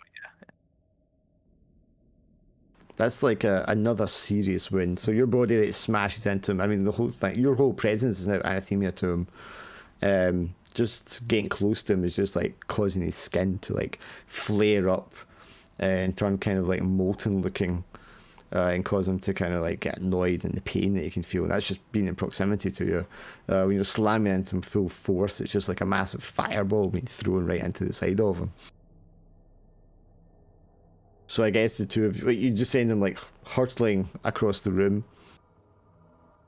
He bounces off of the magical shield that's like in the center of the room, and then that causes this like massive booming clang that causes everyone to kind of cover their ears again.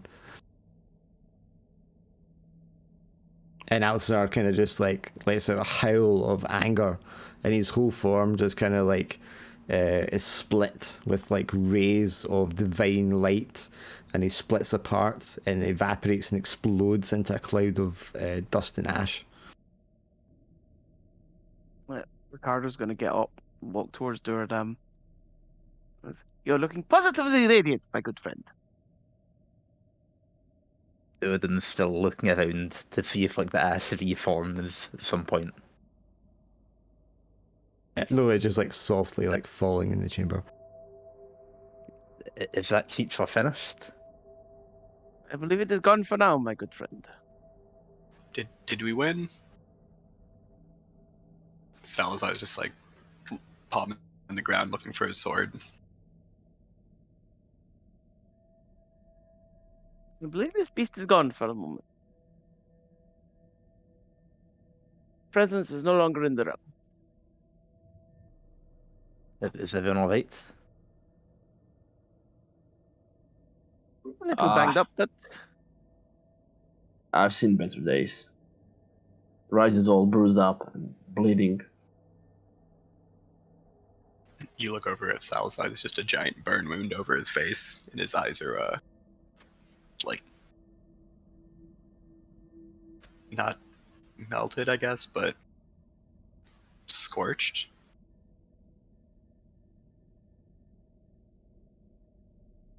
yeah, I've got like burn marks all over my left side, including the left of my face, but didn't touch the eyes. Where do you... You're, Sorry, you go. you're not looking so good, my friend. Goes up to Salazar, tries to help him up.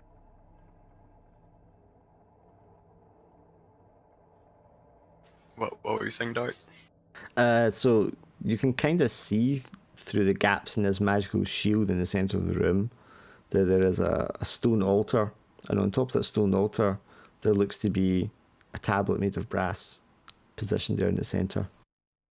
I was wondering where Duradam was standing in the room in relation to, because it's a circular room, in relation to the magical shield and everyone else. Since he's charged into Al, like Al was near the center, Yes. probably. So Duradam will now be a bit closer to it than everyone probably. Okay, so you're closer than everyone else. The rest you can see the shield like swelling and pulsating, kind of like large and rapidly. It glows like brighter and then darker, brighter and then darker. Now that Duradam is closer to it. Duradam like looking over everyone and is like, "Oh God, my blood!"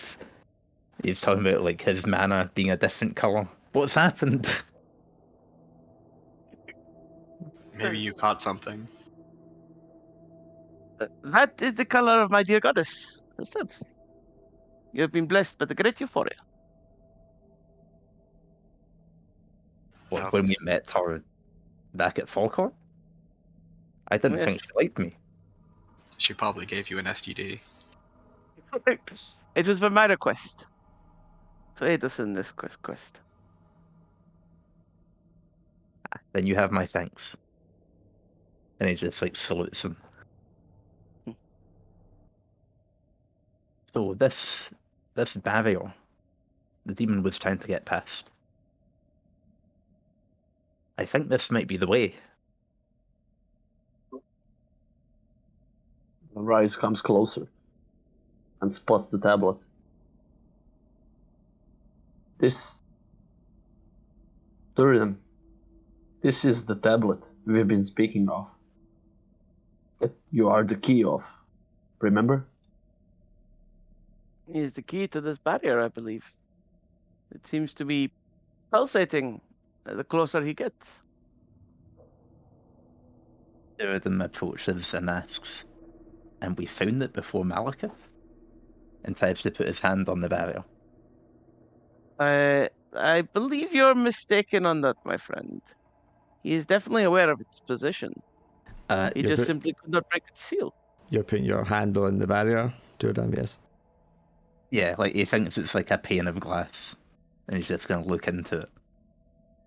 Okay, wait, but you're touching it with your hand, yes? Yeah.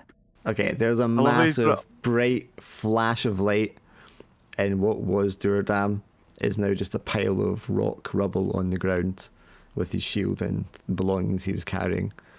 The energy shield is completely gone, and the room is just like normalized.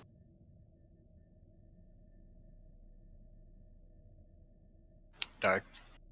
Dude, I've never heard the answer. I saw your message, Alex. Durdam, where have you gone? Where is Duridan? What What happened? I happened? didn't see anything. Salazar just over the board. Forgotten. No. He was No, here no. moments ago. A shadowy, Ricardo's gonna. slender Ricardo's. demon Sorry. steps out of a shadow from behind your eyes, and you recognize the voice as the demon you spoke to some time ago in the town of Brockenburg. Yes, the demon that wants the tablet. Remember our deal, Warden. Right. Ricardo's gonna deal. be kneeling at Durdam's ashes. It's not his ashes, it's just the rocks he was made of have now just like collapsed and lays in a rubble. Yeah. Ricardo's kneeling at that, like holding onto the rocks, grabbing them, trying to wake Durdam up. Is it like sobbing, screaming, what? Sobbing, screaming like, Durdam, come on! Wake up! Wake up, my friend! Come on! No, this can't be. No. And he hears the word deal. It's like, deal? Right, you made a deal with a demon? Rise will continue to bluff. He says, yes, I've made a deal. But he's gonna use this moment of distraction when Ricardo interrupts us to place a ward, the counterspell ward, on the demon. Okay. You betrayed us. You killed Duradam! You traitor!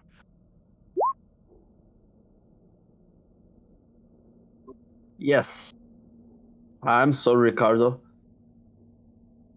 But I did nothing to do them. I did not expect this to happen. And I'm quite sure that this is not the end of the rhythm. If you would wait for a second, I think I might be able to bring Duridan back to life. And I look at the demon again. The demon like pull How back should I his... trust you? The demon Why the pulls... hell should I trust you? Sorry. I just like yelling at him. The demon kind of just casually pulls its hood back to show its kind of bright yellow demonic eyes and its kind of reptilian features. Our deal, Warden. Hand me the tablet. Yes. But you can disappear so easily, so why don't you give your part first? Tilts its head and kind of looks across at the three of you.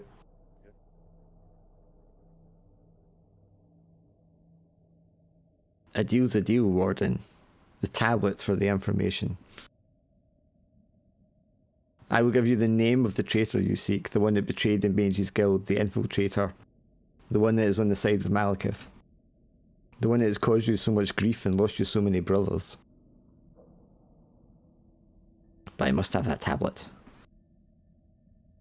At this point, Ricardo's going to stand up, grab the tablet. This tablet? You'll fight for this tablet, huh? The demon positively like snarls in your direction, just in annoyance. And then glowers at you, Rise. Ricardo, we can save the rhythm. He's not lost. You have to trust me on this one. Rise looks straight into Ricardo's eyes. Just, you made a deal with a demon. A full-fledged demon. An abomination! It was a An accursed necessary evil. being. No. There is no necessary evil out of a creature such as that. tears still running down Ricardo's face. Anger is flashing through him, pointing his rapier towards them. No. Rise looks at the demon and says convincingly, I can take care of this one. I just need information first because this situation can escalate quickly. Now, you give me the name and the tablet is yours. It like curls one clawed fist and points the other at Ricardo. Tell this one to stand down. Ricardo, now give me the tablet. And then we can bring Duridan back. I promise.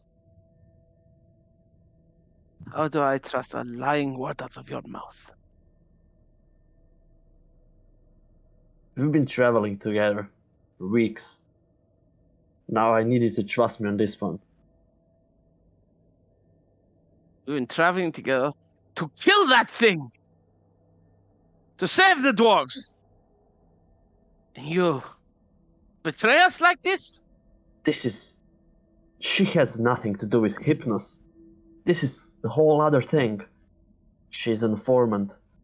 There's a corruption inside of the Mages Guild. And I've made a deal.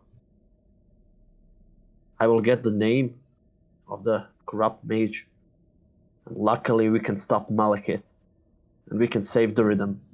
But I'm gonna need you to trust me and give me the tablet now. All a demon speaks is lies. Like a forked serpent tongue kind of darts in and out of the demon's mouth. As it kind of like looks at one of you, then the other, trying to gauge the situation. Rise will use his telekinesis to snatch the tablet out of Ricardo's arms. Okay, give me a roll.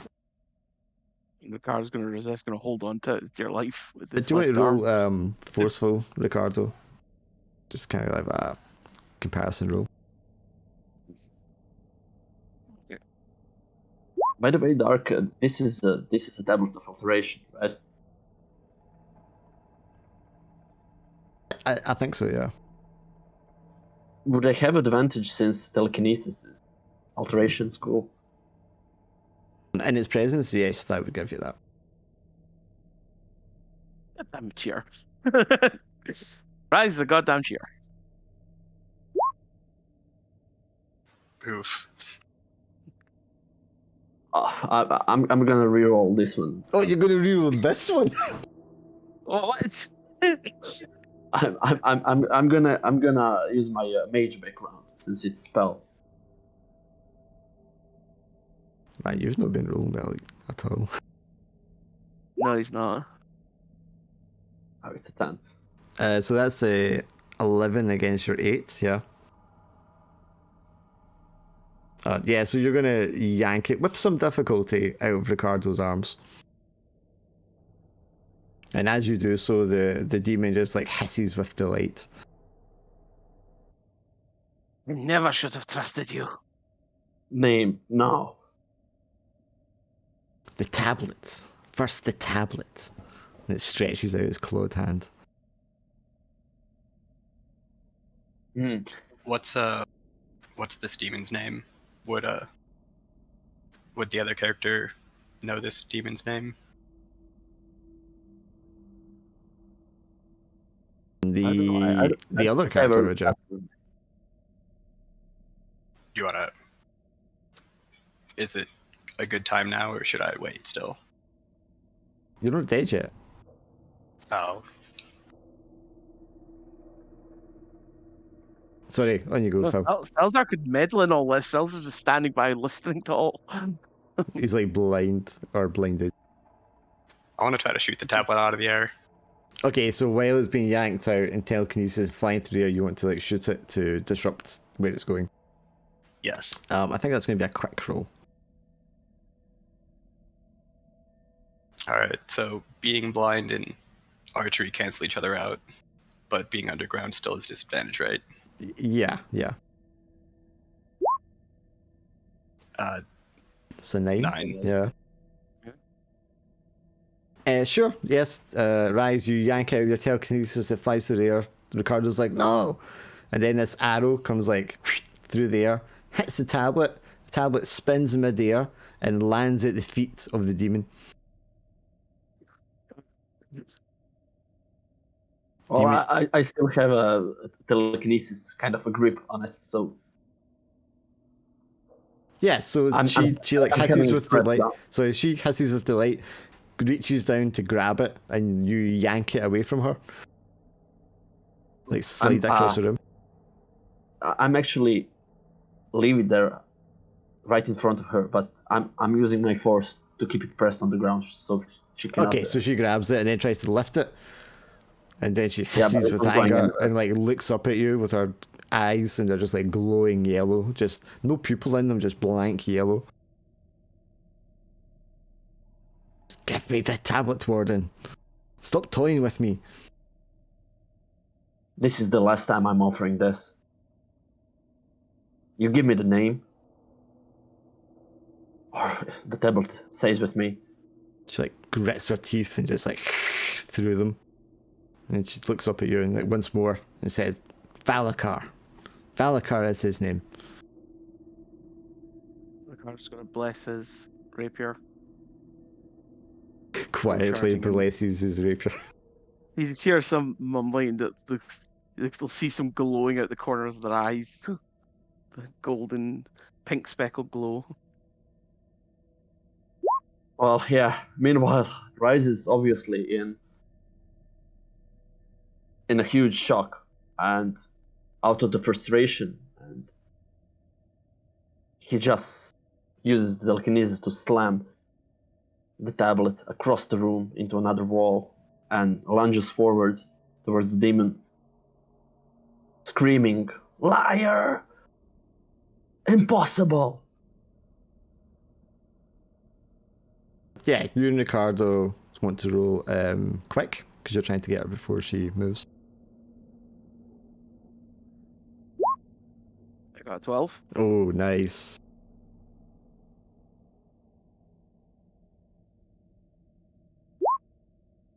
Oh, Jesus Christ. How many bad rolls do you get today? Yes. And XP doesn't matter anymore. Ricardo gets Oh, there. Ricardo If you gets there survive the first. campaign, you keep a character. So, Ricardo, doesn't you get there matter. first. Are you going for a lunge? Yeah. Yep, I'm just going to thrust my rapier right through the demon's chest to try and pierce it.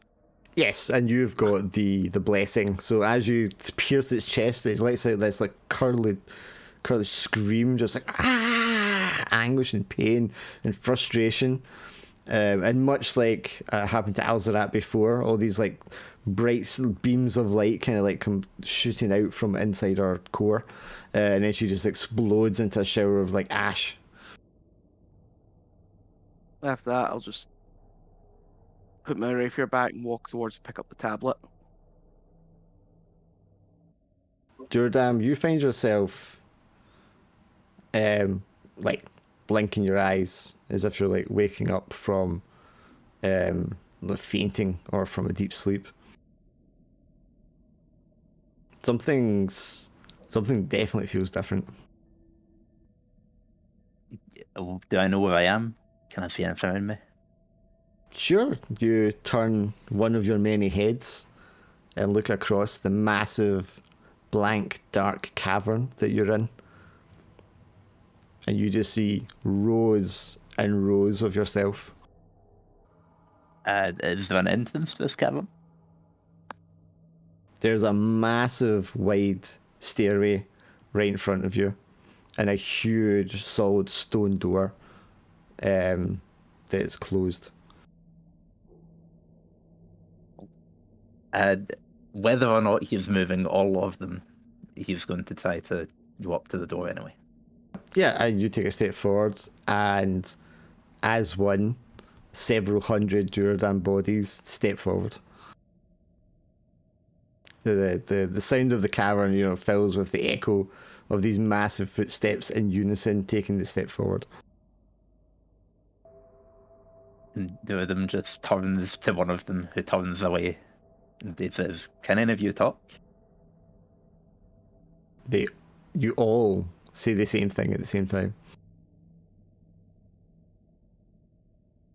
Well, that's a bit curious. It feels like, in the way that you kind of move your fingers individually, you feel like you can move each Duerdam individually. Or you can just move them all at the same time as if you're moving your whole hand.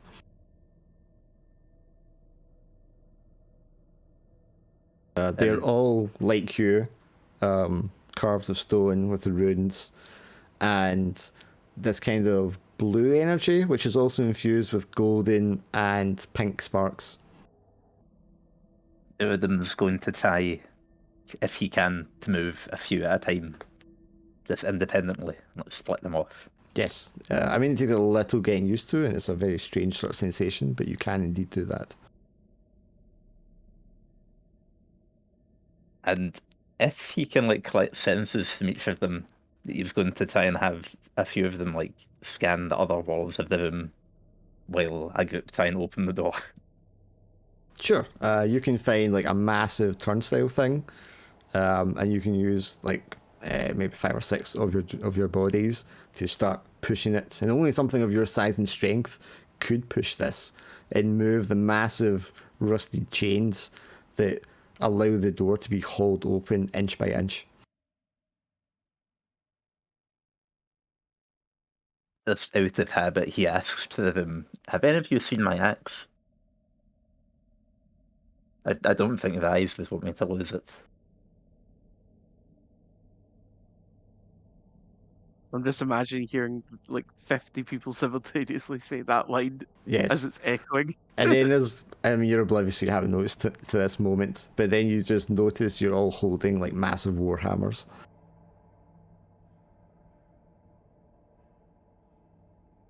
Well, this isn't right. Advise? He's just calling, "Are you there? Ricardo? Dacan? Salazar? Anyone?" Hundreds of voices just like echo across the cavern in unison, and as the massive door rises, it's only like a couple of feet up now. You can see on the other side, you can hear the snarling and hissing and shrieking of thousands of demons, like nestled in the crags and crevices of the mountain. Well, the two of them is, well, ready up in front of the doors. And one of them is just like, "Well, for Karak Lak," and he's going to rush out and see if he can take down some of these imps. Yep, give me a forceful roll. I don't think this is going to go well.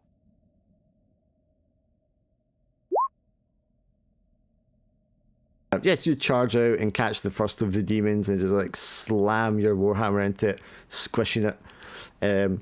Dozens of them are instantly on you, clawing and scratching, and tear your body apart. But it's only one body. You have hundreds of them inside this cavern. And as many as can like fit in the door. If the demons are like rushing towards us, we'll use it as a choke point. Sorry, you go. Sorry, go on. I was saying you're just going to allow them to like feed in, funnel in. I imagine there's plenty more than even Duradam has bodies. So he's going to try and fend them off where the numbers don't matter as much.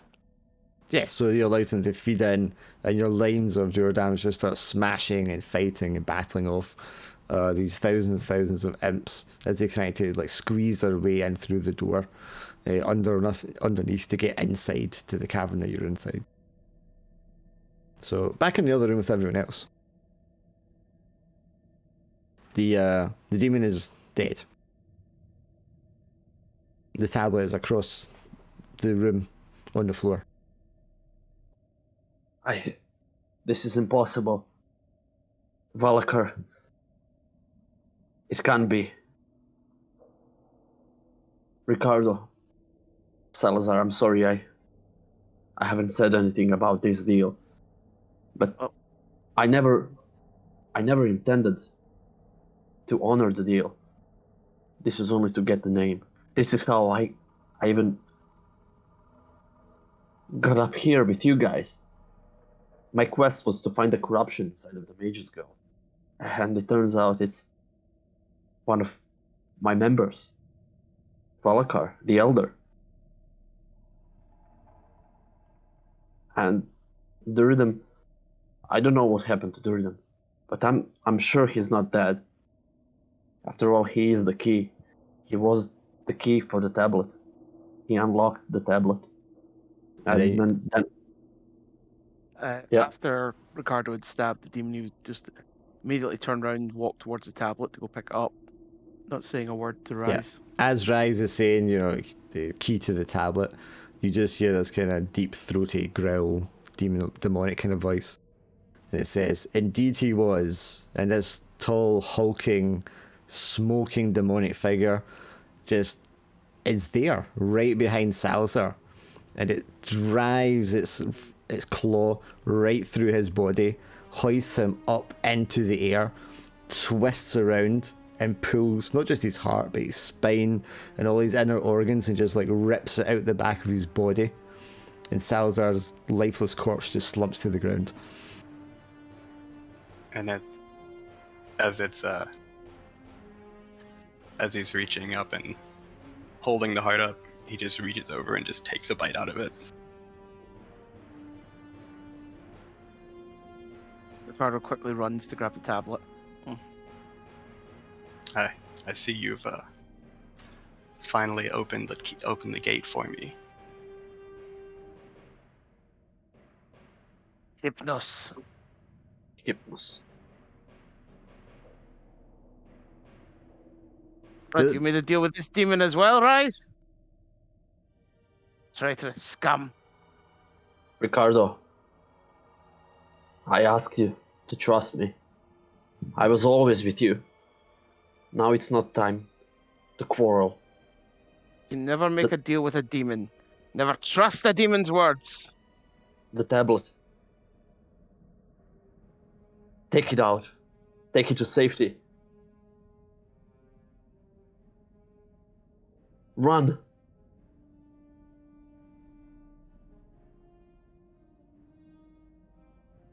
Ricardo, tightening his grip on his rapier, and then runs out the door.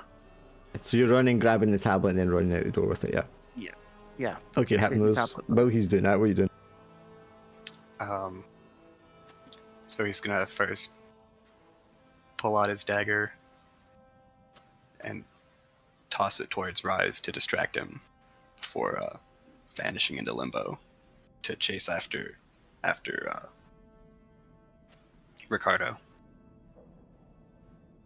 Okay, do you want to roll with quick to see if you catch Ricardo?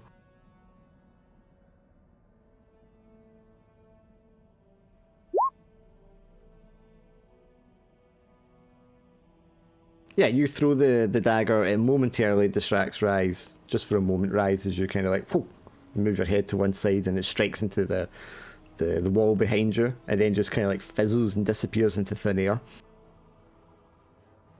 And then the demon figure runs after Ricardo. Ricardo, you can feel like the aura, the heat of him right behind you as you're sprinting along with this tablet. So, there you go. Half of Ricardo's essence is telling him to stand and fight, kill this abominable creature. The other part is like the tablet is more important. The tablet is part of the reason we were here to begin with. Are you just going to run away and leave the dwarves to their fate? There's so few left now. Don't you want to save them, hero? Oh God, you foul demon! But he's still gonna keep running. He knows his duty. It's like he has to save so the tablet is the important part. It's like all his comrades are dead in his mind. He's the last one left standing. He has to get the tablet out. He can't let Hypnos get it. Rise will run after them as well, and he's gonna he's gonna open up a portal, one in front of Hypnos, and the other one back in the room. So he doesn't notice anything. My intention is he runs straight into the portal, so I can buy some time. Yeah, so he's like the whole length of the room behind you guys again. Yeah, and I rejoin Ricardo in the round. Sure, can I roll for the portal?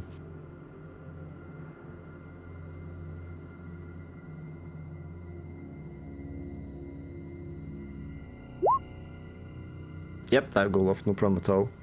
Hypnos is even like a split second before you realise what's happened, and then you're like a whole room behind them. And Ricardo's already out of the room down the corridor, and you just see Rise like tearing off out of the room after him. As soon as he appears back in the room and realizes what's happening, he's going to summon his dagger back to him and just stab it into his arm, and his blood, as soon as it hits the ground, starts forming into a circle to summon a demon to chase after them. Yeah, give me a roll. Spend your mana for summoning demon.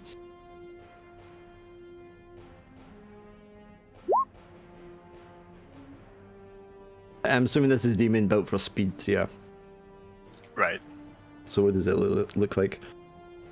Probably just like a nightmare or something.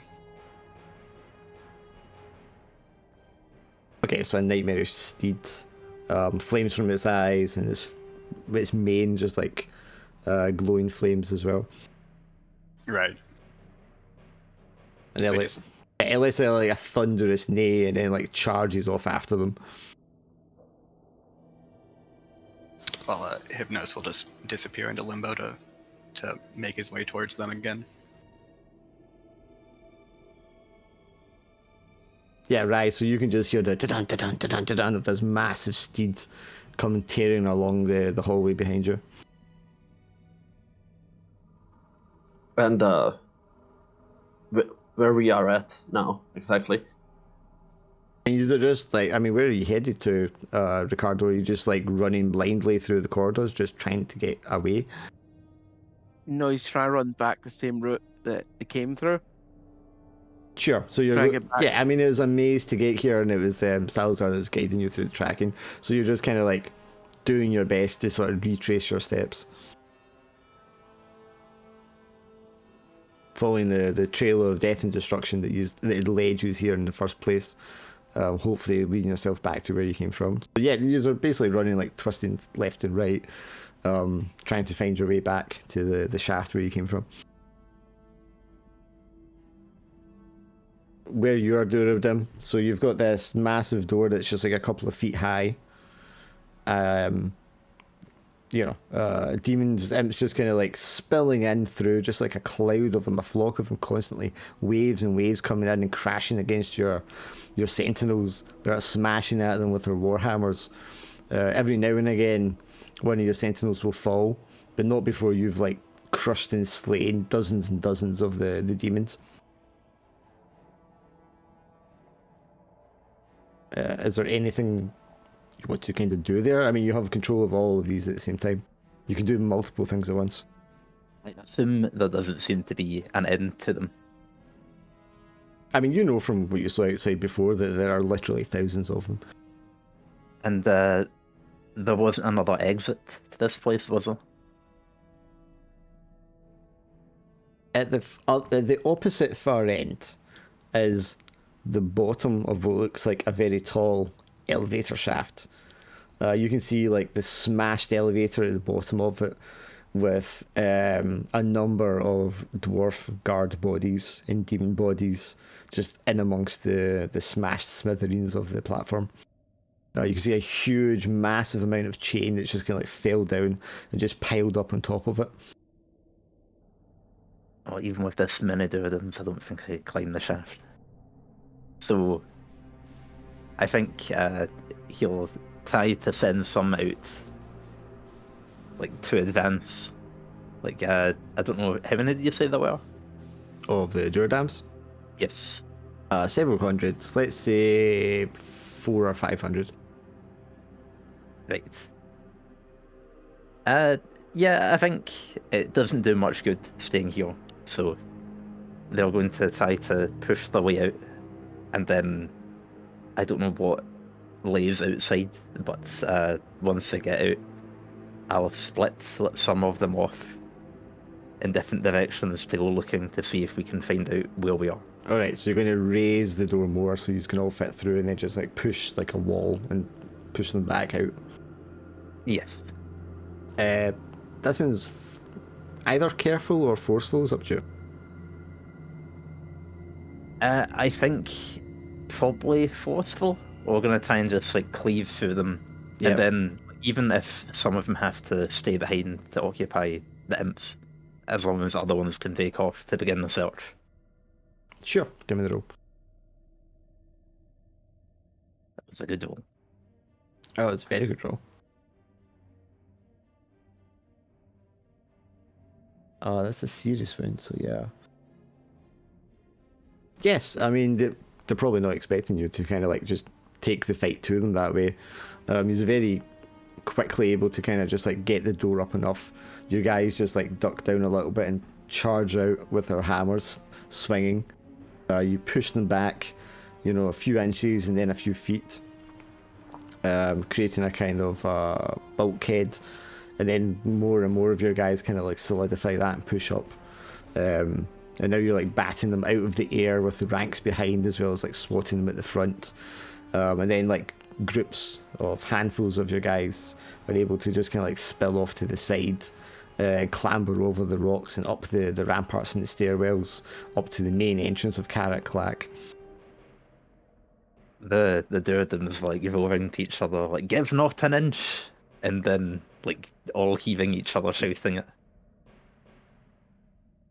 Durden's like was killing me.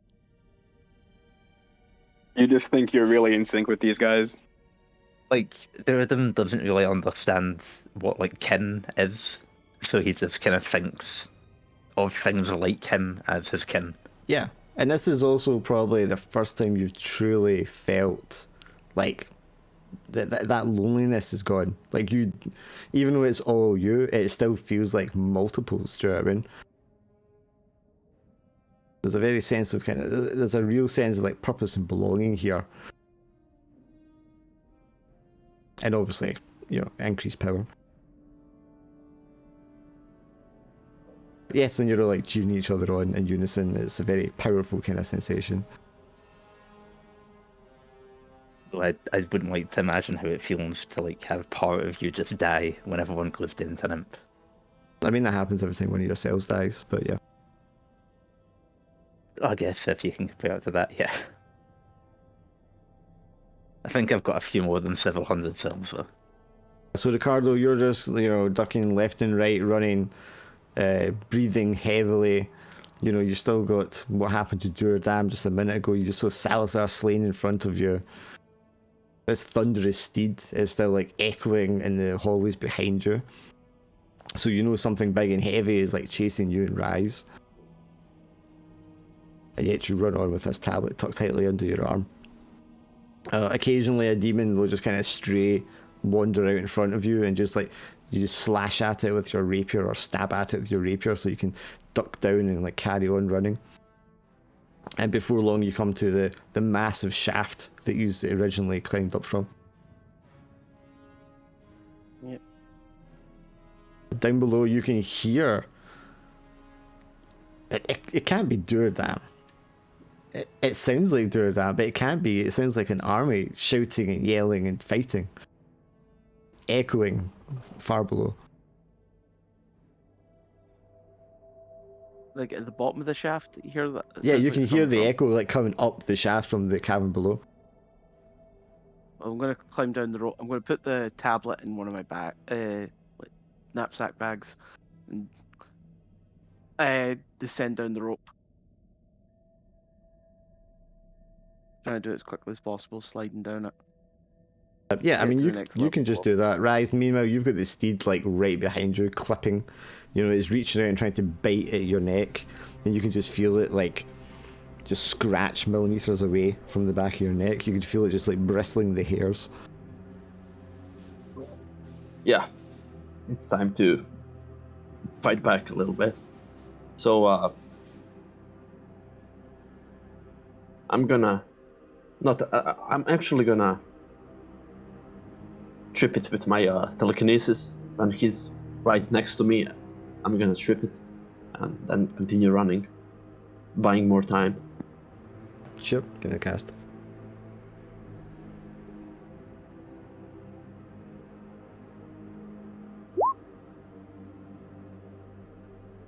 I'm gonna take a -1 towards the next spell. Sure. It's taking toll on me. Yeah, I mean, imagine you just kind of like wave your hand and the thing just kind of like trips, falls over itself, skids along the ground, lets out a kind of like roar of pain. There's like, you can see the passageway behind you kind of illuminating briefly with like flame. And then, Actually, they have advantage. do you have advantage? Why would you have advantage? Because of the tablet.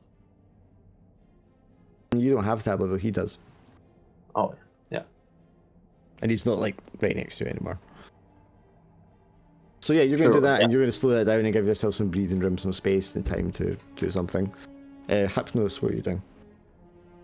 After he goes into limbo, he's just chasing down the tunnel after them again. Sure, and you...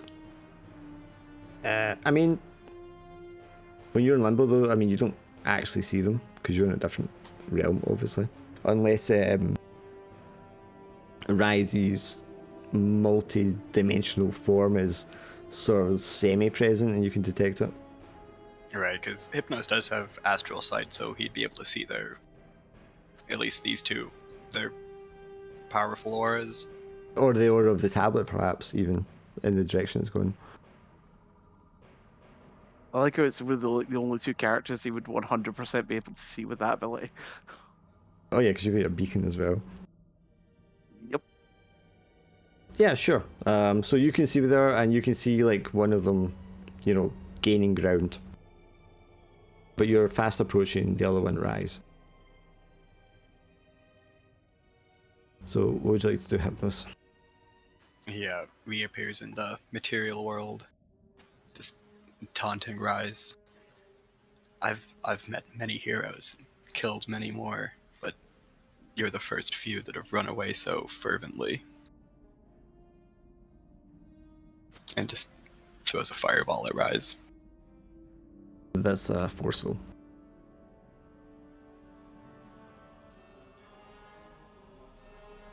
Would it be possible, before he throws the fireball, to place a ward on him as soon as he materializes No, because he's just going to pop out and get to do this before you do anything. But afterwards, you can do something to tell you. I said forceful. That's actually a spell, so you're spending 2 mana doing it. Okay, that's fine.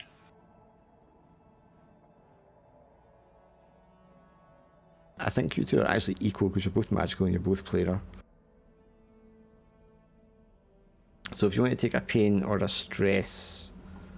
Actually, sorry, roll the defense for me, Rise. Okay, so you're going to take a pain and a stress, Rise. As this fireball just slams into you, seemingly from just nowhere all of a sudden. Yeah, I burn, so I cry out loudly. And I lash out to Ricardo, not even knowing where is he, but I'm shouting at him to run, don't look back.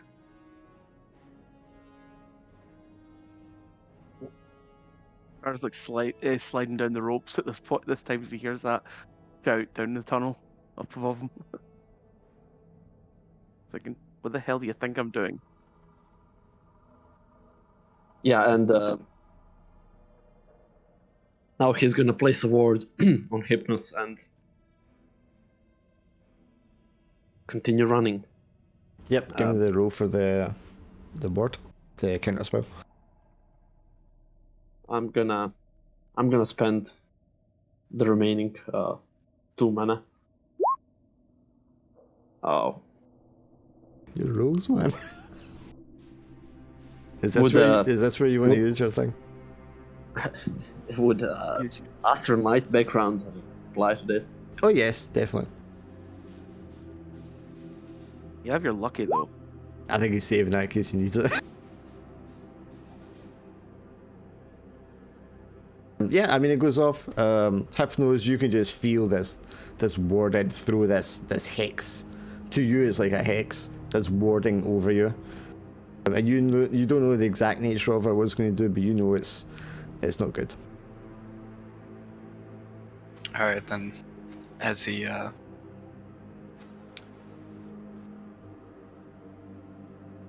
as Rise starts running away again, he'll I guess he'll start chasing them again. I mean, he just like knocked that steed so it fell down. So if he starts running again, you could jump on the steed and ride it after him. Yeah, he'll jump on the nightmare, just pull out his dagger and start throwing it towards Rise and summoning it back. Sure. Just keep throwing it at him. Ricardo, once you get down onto the next level, are you just where are you going?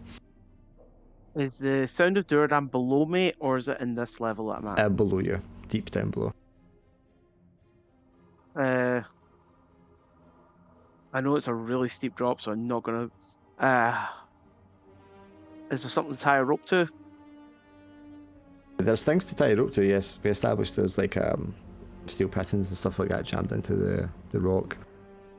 I'll quickly tie a rope and then shimmy down to the lower level. You got adventure gear to spend, yeah? I still have 3 left. Okay, if you want to spend 2 for like an extra long rope that's going to get you all the way down. I'll do that. The lure of Duradam is too much for him. Exactly. It's like the hope that he hears his friend, he's hoping he's not delusional, is like. But he doesn't remember ever having a friend like Duradam before. It's like. He just can't resist going to see his friend. Yep, so he fastens that very quickly and starts abseiling down, rappelling down. Rise, just as you're getting ready to kind of like go down to the next level and join Ricardo, you know, daggers just start like whizzing by you, and you can see Hypnos on this massive nightmare steed charging along the corridor towards you.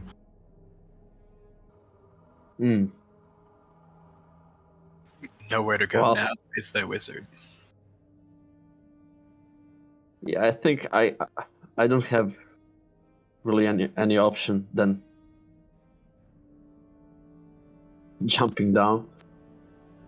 So you're just going down to the next level, and as you do so, you just see Ricardo. You're like, where the hell is he? And you look down, and he's going further down the shaft. Yeah, I'm. If my spell doesn't work now, I can't use any spells anymore, right? Till I rest up. Well, he needs to use like a spell before that's going to do anything. Well, I'm gonna try to open up another portal to rejoin Ricardo and make some distance between me and Hypnos. Okay, so you're using it to get to the bottom of the shaft quickly. Yeah. Okay. Yeah, give me a roll.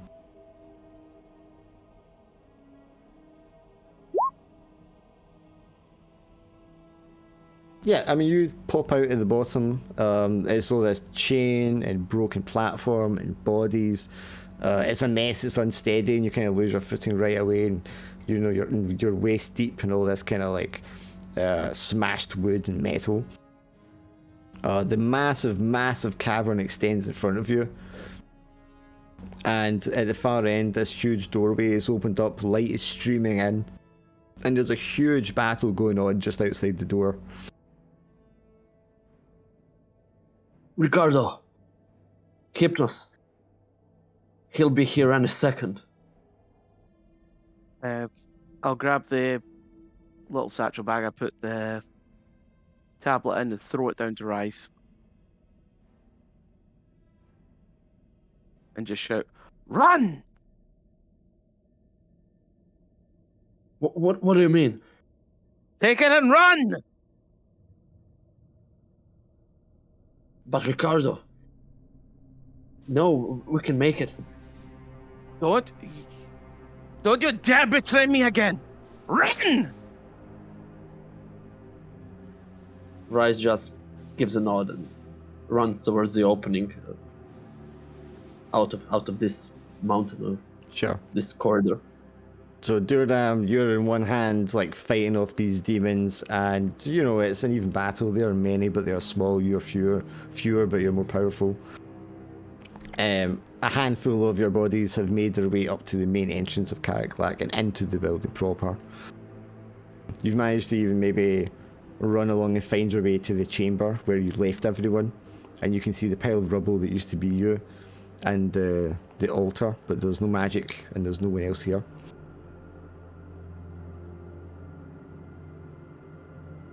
Right.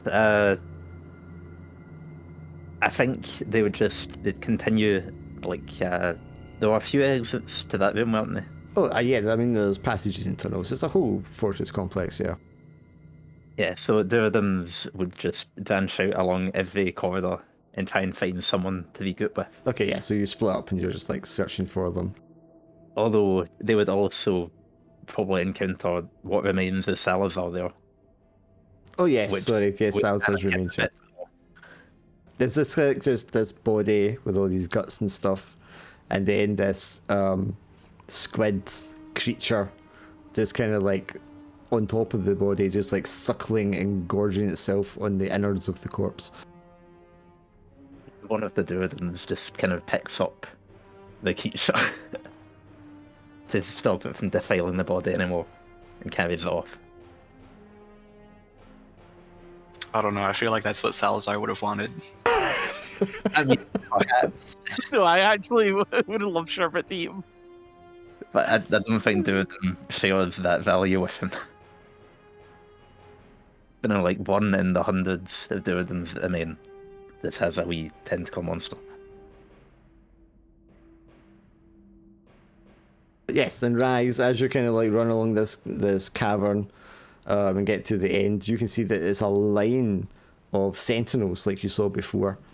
You know, Duradin replicas, and they're all wielding these massive dwarven warhammers, and they're just like smashing and fighting off this massive flock, this swarm of demons. Do they look exactly like Duradin? Physically, the rocks do, but the energy that's holding them together looks different. It looks as if it's also got tinges of kind of like pink and gold in amongst the blue energy. Also, if a Durham's remain behind in the barrier room, one will be searching for the axe as well. So I don't know what if Rise picked up before you left it. Oh yeah, I mean your shield and your axe, no, that's there, yeah. So And yeah. one has a tentacle monster, and one has a shield and an axe. Yes. Need to keep I'm the just one. imagining. Sorry, I'm just imagining when Rise arrives in the room full of Durhams, they all turn around, like raise one of their hands and go, simultaneously go, "Hi, Rise!"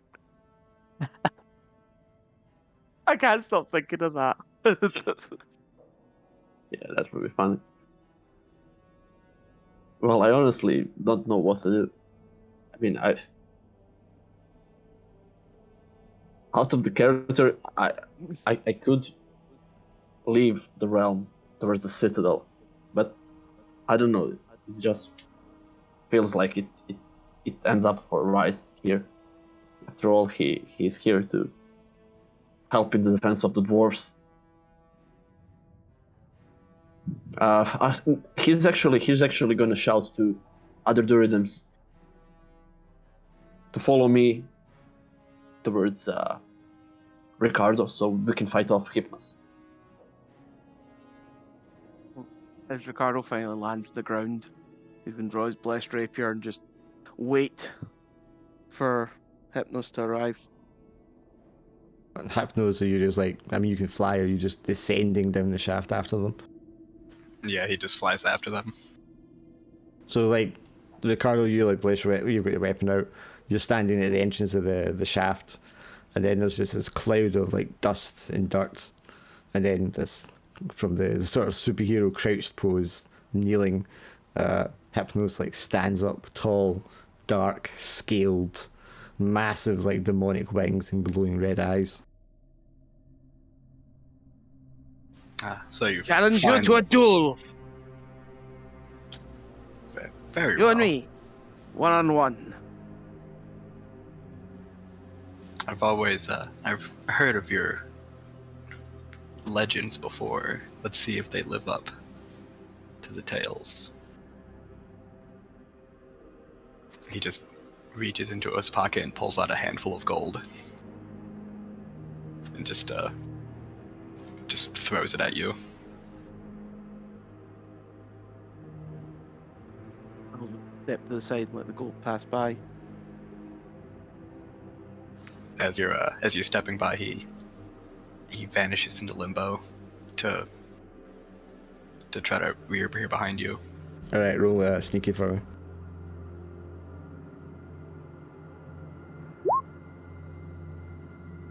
You want to roll Can I defense roll for me, five? Ricardo? Ah. So do I get armor or what do I get for defense? Your soulbound dagger doesn't ignore armor, does it, Hypnos? No, it just does. It's just messy. So I think it Yeah, does it's just like something. gruesome wounds one. Yeah, your armor will count. Okay, so I get armor, I get trained, agile. He's not stronger than me, but he's not wounded, so +3. He is bigger than you, so he's large. That's not going to matter. Yeah. That just comes down to determine who's kind of more powerful. And then magically resistant, so. I got a 10.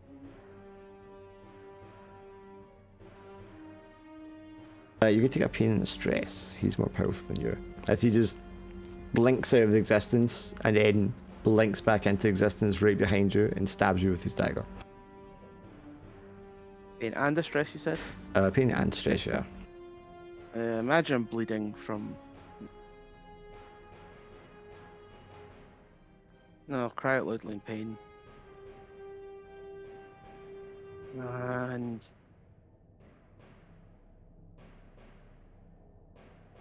I will drop something important.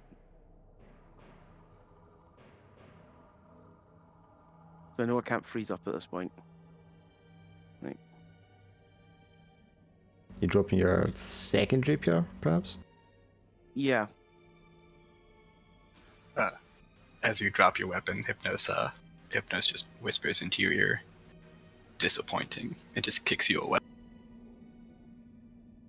Pushes, yeah, kicks you, so he just like pushes you forward. As he's trying to push me forward, I'll try and stab him. So just a thrust, forceful. Yep.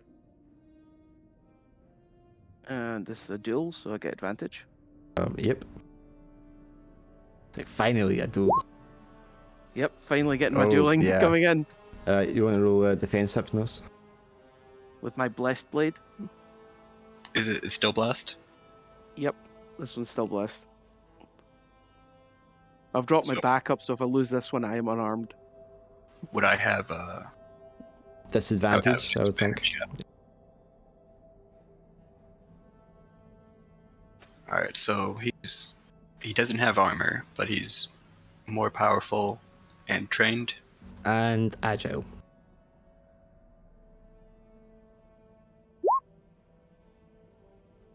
A Oh. 12. Yep. Yeah. He does not care and carries on. Yep.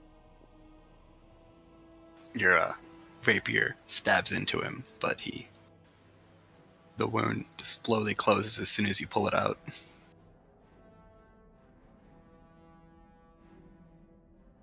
You'll have to wait until I'm a little bit more hungry before you can hurt me. As he just licks your blood off his dagger. How much We have to longer see- till arrives with reinforcements? Oh, probably right about now.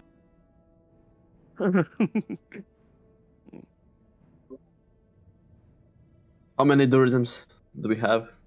in my company. However many Duradam has given you.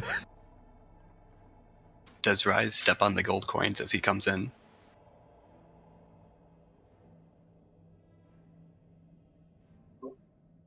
I don't know how many of them are there. Just like a Oh, sorry.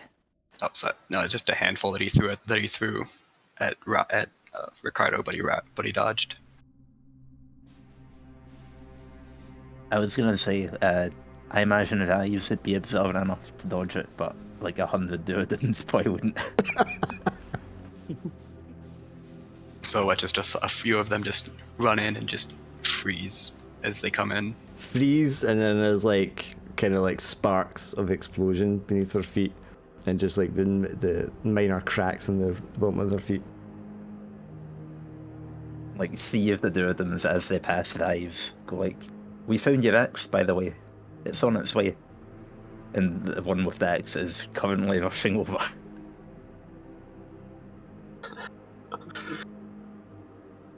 I'm still staring down the demon. Slay the demon. Slay the demon. Surround him. Oh no, it looks like I'm outnumbered. He cups his hand into his head and... Oh well. He just Well, he's distracted pulls his by hand that. and just whistles as you start hearing just loud flapping coming from everywhere. Yeah, the tunnels, the caverns, the shafts, everywhere from every angle you just hear this thunderous flapping as thousands and thousands of the imps come out from their hiding places and surge through the fortress towards you all in this massive cavern. As he's like going for the whistle, I'm gonna lunge towards him and try and pierce his throat. Give me a quick roll. A 9. Okay, do you want to roll defense? Hypnos. 12. Oh Again. my god. Damn you and your I am- defense rolls. I am sorry. Now I you get did- He's to got the good rolls. disadvantage. He's got disadvantage. He's not rolling anything less than a 4 I know. on any die. That's... Well, I guess it'd be an 11 now since I'm outnumbered. No, I mean, you've already got disadvantage, so being outnumbered is just going to make you count as being weaker. Oh yeah, so I'll give you one less, yeah, right, yeah. So you're still fighting this swarm, Duradam. You're fighting them outside, and it's kind of like a stalemate. The ones that have come back in as well will be focusing on like repelling any that are trying to get into them. Okay, do you want to give me another forceful for that then?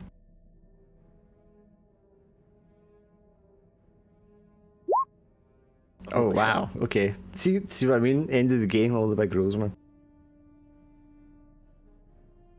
Yeah, so they're just like shouting to each other to cover the entrances and like keep back the horde. Hypnos is probably expecting just a wave of imps to come flying into this room and just like overwhelm his enemies, but they just crash into the wall of Duradams and their massive hammers, and the fight just like continues at all angles, just the smashing and the crushing and the scratching and the screaming. It's a cacophony of battle going on all around you as Ricardo continues his duel in the bottom of the shaft. Do you want to do anything, Rise? Yes, Rise and the company of the Rhythms are charging towards Hypnos. So you're coming in to give 8. Okay, so give me a forceful roll. Because he's not had the scratch yet. Yeah, advantage. Yes, yes. I've got a pain from summoning a demon earlier. Alright, okay. Oh my god, he's got self-inflicted pain and that's it.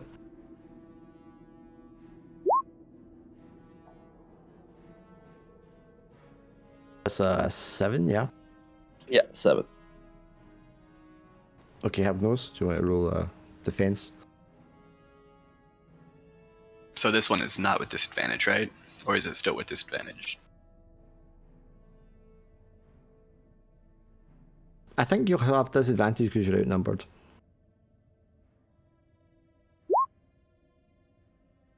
So that's a 5 this time. Finally, yeah, it's a that's bad roll. 5.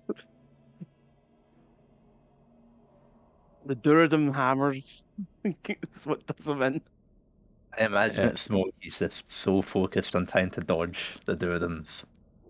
The Vive can actually strike with more accuracy. Pain and a stress for you, Hypnos.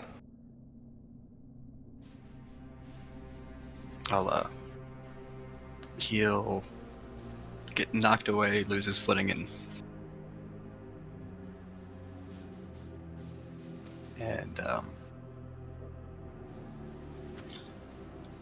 he'll lash out at an ally. So I guess he'll lash out at himself. You could lash out an imp. I mean, they'll be flying all over the place. Well, the Yeah. first imp arises reinforcements and he just grabs it and smashes it in the ground, going, "You're late."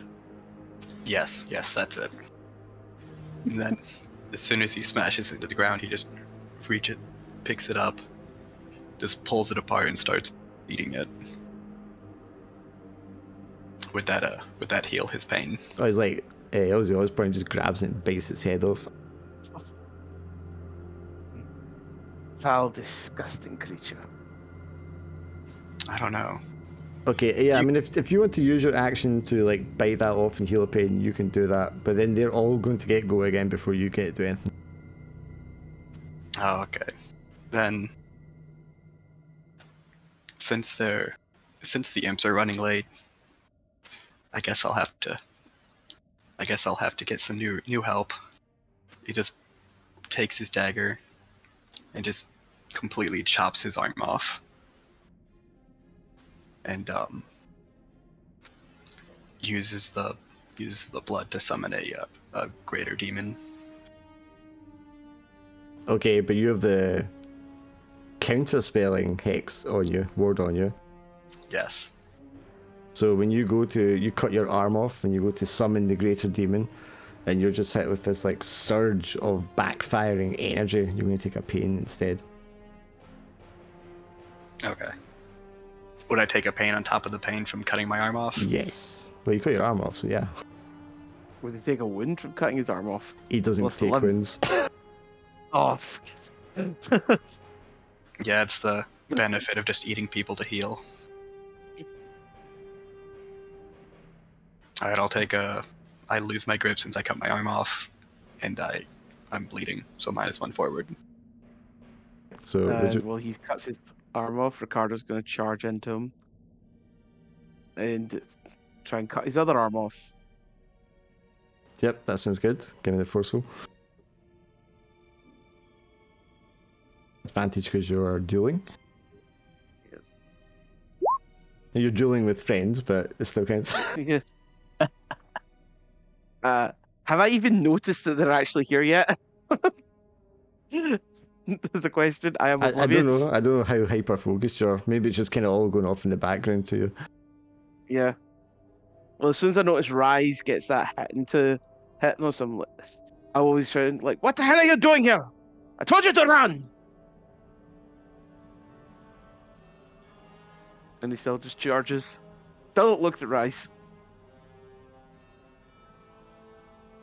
You want to roll defense Hypnos? Yep, and since I took a pain, pain is gained, so it cancels out the holy. Yep. He's got so many traits, it's ridiculous. I don't know why I was counting that there when it gives me the total. It's so used to disadvantage. Yeah, you could. Try to think. Okay, so he's not more powerful. Just because I'm outnumbered now, so I'm not more powerful.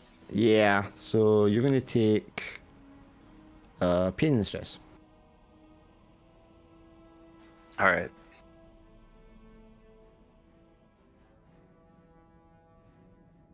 I know, of course, you're also going to notice Rise is still holding the tablet there. I'll lose. You cut my arm off, so I lose my grip on my dagger, and I'll and he freaks out and freaks out, causing trouble.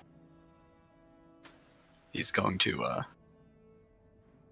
do something stupid.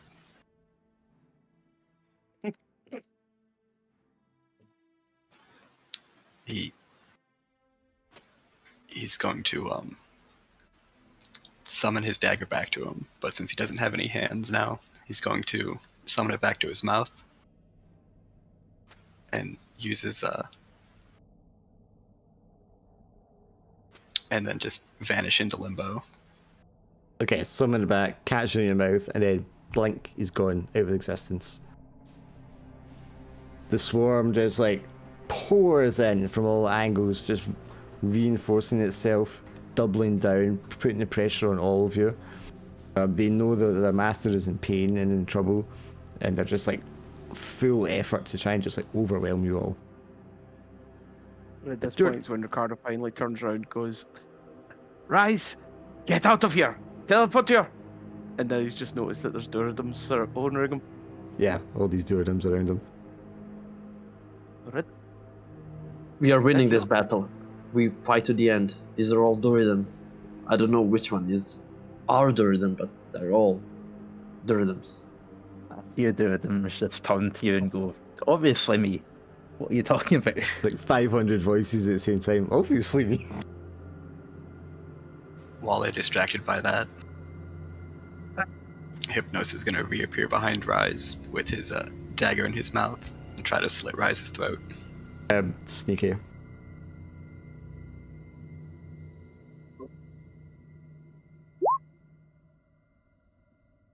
You want to roll a defense, Rise? Yeah, I think this could be my gut check. You've got your lucky. Yeah, I'm gonna be lucky. So it's a 10. And you guys are equal, so you can take either a pain or a stress. Well, either way, I'm having a gut check. I'm probably bleeding out because he slit my throat. Yeah, I'm bleeding. The veins in my throat are cut open. I'm bleeding. Drop down to my knees. I'm having a gut check. Do you want to roll your gut check to see if I finish you off or not? But in this instance, lucky didn't help at all because I was actually one wound from gut check. Either way, I'm. Well, it's a pain, it's not a wound, so even if you fail it, you're just like incapacitated, you're not dead.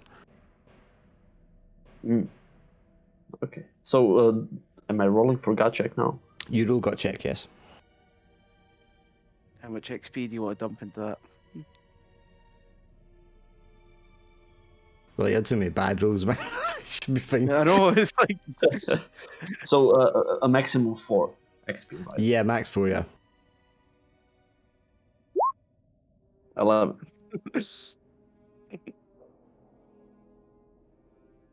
So I guess does his dagger just scrape against your throat? You're still bleeding heavily, but you just dodge out of the way just in time.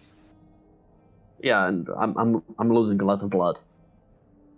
I mean, again, it's the pain, it's not a wound, so he didn't properly slash your throat, he just kind of like went for it. Probably like...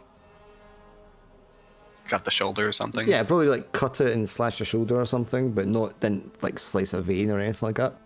I do recall that you were trying to do this with the knife in your mouth. Yes. Yeah. Then he takes the moment to drink Rise's blood to heal himself. I don't think he opportunity to do that. But Rise, you are still standing on your feet. Sorry, on you go, Durda. I was just going to say, like, Durden's attention was on Rise and Ricardo. So, with you reappearing behind, he's probably going to be swinging a couple of warhammers at where you are. Like, once Rise gets out of the way. So, Forceful.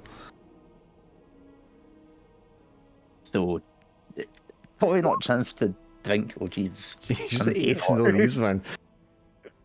I mean, I can't lose with this many Durdens. Hypnos, you want a defense?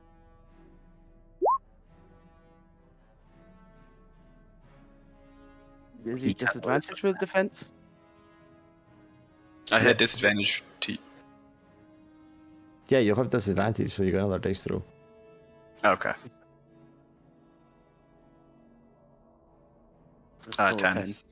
Still a 10, so it's a pain stress, I believe. Oof. Alright, so Hypnos has his gut check now. Now, he has advantage on his gut check. Yes, because it was a pain or a stress. And he can't take wounds. What the fuck? But he doesn't have any experience. Have you not Oh, no, failed yeah. any rolls? Oh, sorry, he has 1 experience.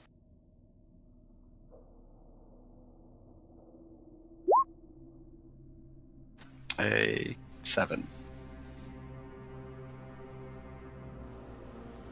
Okay, so you're still on your feet, but you have a choice of 2 of these 3 options.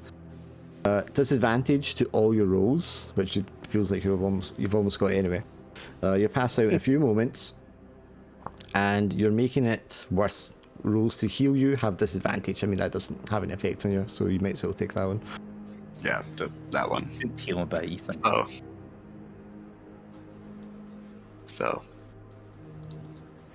He just starts laughing.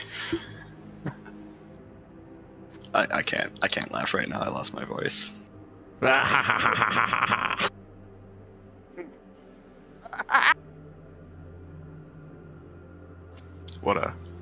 What an exhilarating exercise.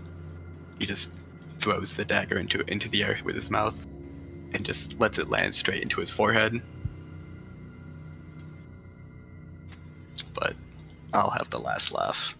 And then his body just starts bursting into flames. Well, as no, if- you're still standing. You're not dead yet. You're not going down. No. He's gonna sacrifice himself to summon a greater demon. Ah, okay. God. Yeah, and then his body just starts bursting into flames as it just forms into a giant circle on the ground. The circle writhes and moves and waves itself, and it becomes like this moving, like, circular serpent that's coiled around itself, and it uncoils itself as if it's burrowing around in a spiral coming out of the ground where the blood spilt. And this long serpentine creature with this massive wide jagged mouth comes like sliding out of the portal until it's like reared up and towering above you all. Rice? Get out of here. Now.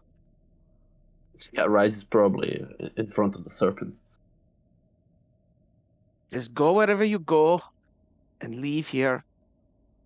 And don't come back.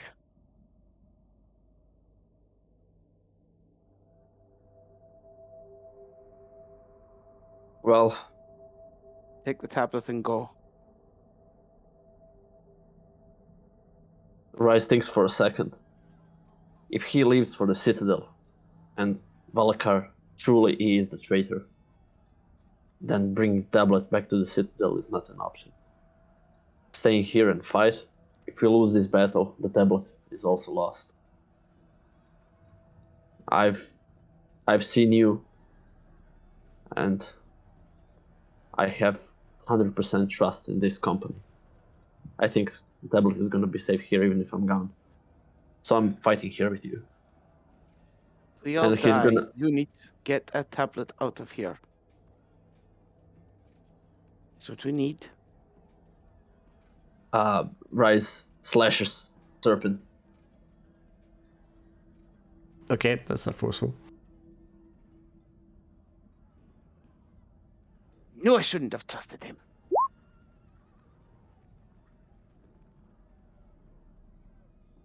The thing hisses in annoyance, and it sweeps out its massive tail, sending a row of Durdims just like flying off to one side. A wave of imps take advantage of that and just like pour into from the edges of the cavern in amongst you all, just like everywhere, above you, around you. They're coming from like all angles. Ricardo's going to start fighting off some imps. as he tries to get Rise. So it's just you and your little rapier, right? Yep. Yeah, okay. You can't make like a dent on a swarm, so it's up to Duradam. Yep. Well, I've got a blessed rapier, so Yeah, I mean killing you're him. picking off a little bit at a time, but just numbers wise, it's not making a dent. Yep. Yeah.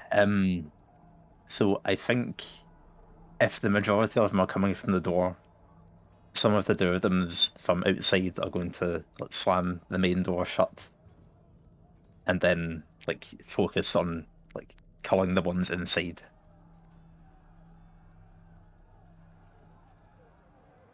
Problem is that means the only way out is with Rise's magic. Yeah, I mean you're blocking off like a section of them coming in from that direction, so you're not quite as surrounded. So you want to give me a clever roll? Oh no. A 9. Not bad.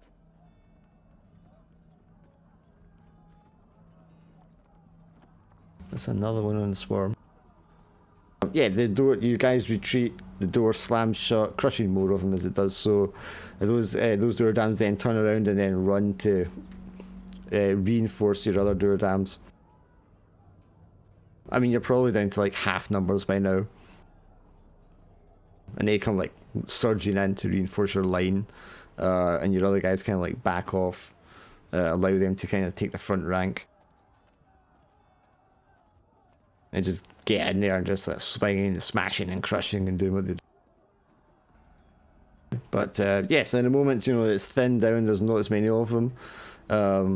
There's a kind of wave of panic going through them. You can tell they're not as directed, they're not as focused. You can see ones at the edge kind of like fraying and starting to panic. The disarray is like beginning to spread in them. The numbers are beginning to thin down. You know, it's not long before you can like maybe like turn the tide here and really just like send them packing. Now that their master is dead, but it's still this huge demonic skeleton serpent in the center of the shaft, coiled up and hissing, wounded on one side, but its eyes are like solely focused on Rise. So what do you just want to do? Well, I'm trying to get Rise and drag him out. Yeah, I mean, there's nowhere to drag him out. There's the shaft and then the door, which is now closed. Mm-hmm. I was like, Rise, you need to open a gate and get out of here. Ricardo, there is no safe place for the tablet. This is the safest place. The only option is to win the battle. Think about it. What are we gonna do with the tablet if I have a traitor, another traitor in my order?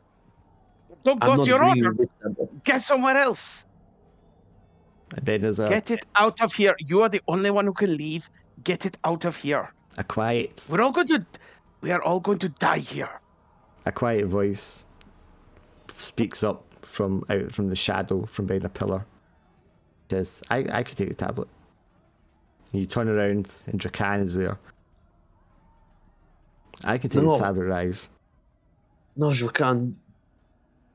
Where were you up to now? I'm You're all grabbing the bleeding tablet. here. Never mind that now. There's not time to explain. I'm grabbing the satchel bag with the tablet off Rise and throwing it to Drakan. Take it away. Leave. He Get it grabs somewhere it, safe. catches it with both hands, nods with his demon eyes behind his mask. So he doesn't have demon eyes. What I'm talking about? He's got like no eyes. He nods with the eyes from behind the mask, and then turns to a shadow and just disappears. Before I was going to say before he's like disappears, like I'm trusting you on this. Yeah, Don't and, make me regret it. yeah, and he turns to me and says, "Don't worry, you can trust me." Disappears into shadow. Yep. Getting the tablet out here is #1 priority. Saving doors is #2. Now it's time to see if we can fulfill that. Well, Rise is frustrated because he does not fully trust Rakan, and especially now, he was missing all of this time with everything happening.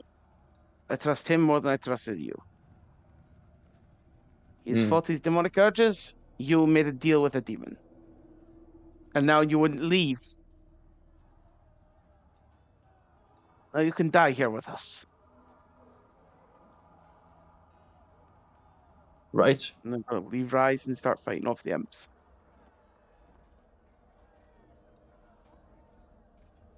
Yeah, same with Rise. Jill, want to just make a forceful roll for me? We'll see if you can finish off fighting off the swarm. Gurdon, you want to roll it? Sorry, is no one paying attention to the giant serpent? Or are you just going to do that at the same time? I was going to say while they were trying to decide what to do with the tablet, the Duradins were like fighting off the imps, and a few getting like swept aside by the snake. And he's just roaring like, "We're not going to lose. There's nothing weaker, nothing weaker than an army against dwarves." Sorry, I'm unable to talk. Yeah, I get what you mean. Yeah. It's like, we cannot be stopped now, we're all powerful. Right, okay, yeah, and imagine like they're all like climbing on each other and like jumping off to get the height advantage and spring hammers smashing down on a snake with it surrounded while fending everything off. So everybody roll a forceful for me. Yeah, nothing weaker than an army against dwarves, and nothing stronger than my kin was what I was thinking. But why do I keep getting 4 and 6? I don't know, but you're just like acing all these rolls. I got an 8. Okay, so the swarm is definitely beaten back, sent packing. They're in disarray, their leader's dead, they're in panic mode, they're being like mashed down by the hundreds. They decide they've had enough. I mean, a few stragglers will stay behind, are determined to fight to the death. The rest of them are going to turn and flee, or just demanifest and leave this plane of existence and go back to where they came from. Now we just have the big one. And then that's 2 against that one. Well, he's actually doing that, so that's 4. Yes, I mean, the giant massive serpent is kind of like overwhelmed by Duradams. So it's pinned down, it's pushed back, and it's outnumbered, and its allies flee, and it no longer has reinforcements to help it. It was singly focused on Rise, but he no longer has the tablet, and it looking around and it cannot see where the tablet's gone. While it's distracted and the Duradams are pinning it down, I'll jump and stab in its eyes. I mean, imagine it's just like crushed, just disappearing under an army, a pile of Duradams and hammers, and then you're able to just get in amongst them all and just like give it a finishing blow to like pierce its brain. Rays of light kind of like shoot out of it, its skin all turns to charcoal, and the thing just explodes into a cloud of ash. I imagine I was like on top of its head when it exploded and I've just been launched out. All that's left of Hypnos is just a dagger sitting straight up in the ground. If you get closer to it, it just starts whispering to you to pick it up. Also some coins buried under a bunch of Duradins. And some frozen Duradams standing on top of those coins. But yes, moments later, everything goes quiet. There's no enemies left. Just the bodies and the ash. Where Drakan is taking the tablet, you don't know.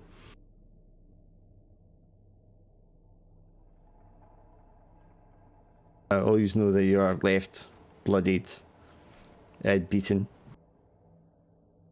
Except for Duradam, who has many. It's just the sound of a couple of them crumbling to pieces.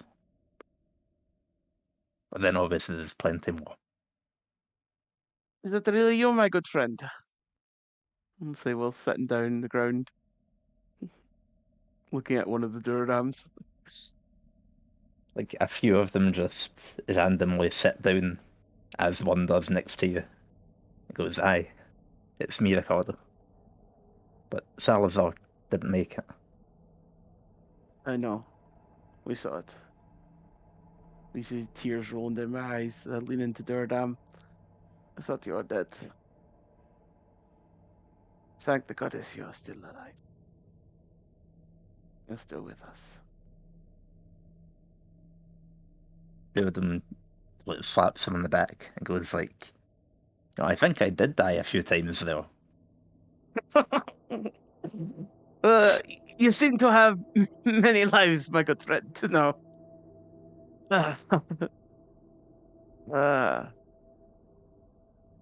Well, I guess it's good time to go see the dwarves. Go see your family. Wield me, and your friends will never die again. I'm going to bless that dagger with power euphoria. Use the last of my magic.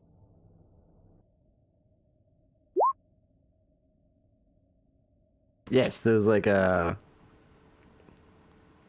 high-pitched sort of metallic kind of singeing sort of sound as the cursed hex on the dagger is extinguished with your powerful blessing. I'm assuming it just dissolves into dust.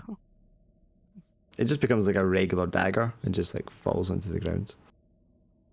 Rise, you kind of like cough and blood will just like comes up when you cough. There's a dude with him next to you, like looking for his pack to try and find his bandages. Yeah, Rise is leaning, sitting down, leaning on the wall behind him, lighting up his pipe, bleeding from all sides, just quietly puffing. I'll throw him some bandages from my supplies.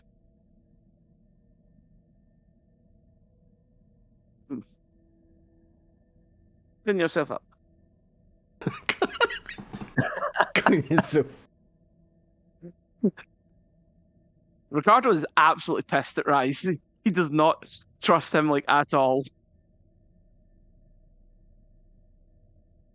Yes. Look, first you betrayed us, and then I ask you one thing to regain your trust, and you don't do it. I'm like, don't trust you. Yeah, Rise is having disappointed, worried eyes as he's puffing, not minding the bandages at all, don't mind the bleeding, and he just recalls back to the Citadel to get the answers. you appear back at the Citadel of the Realm Wardens, and the body of Zoomsweller. It lies across the golden circle where you all stand. Someone has cut her down and left her body lying there. I exclaim, "So, Palakar, it is true. You are the traitor." Turn around and you're just speaking to an empty room. So this is it? This is how it ends? End of the order? You feel a creeping coldness in your extremities, and it's an uncomfortable sensation of loneliness just like spikes right through you. And Rise will sit down in the room and contemplate. Empty You try and to lonely. you try to warm your thoughts, thinking of that child that you'd singled out, the one with the weapon imbued with great power, the one that might have a chance of resurrecting the order if given the rights and opportunity. But you wonder who's going to be around to pass that on to him. Yes. And if we cut away, we can see that boy just like settling in for the evening, finishing his meal, putting his weapon to one side and saying a quiet prayer to his ancestors. And then this long, smoky figure just manifesting out of air beside him. And it reaches down with a long, wispy, skeletal hand and rests its fingers on his shoulder.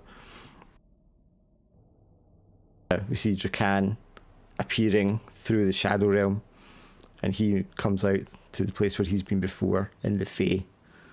And he meets the Shadow Princess that he'd interacted with before. And he tells her, I brought this artifact. It needs safekeeping. I didn't know where else to take it. My friends, fought hard and gave up much to bring it to you. So I hope you can keep it safe for us. And the Princess Luna, Queen of the Fae now, accepts the artifact, the tablet. She says, don't worry, I know exactly where it needs to go.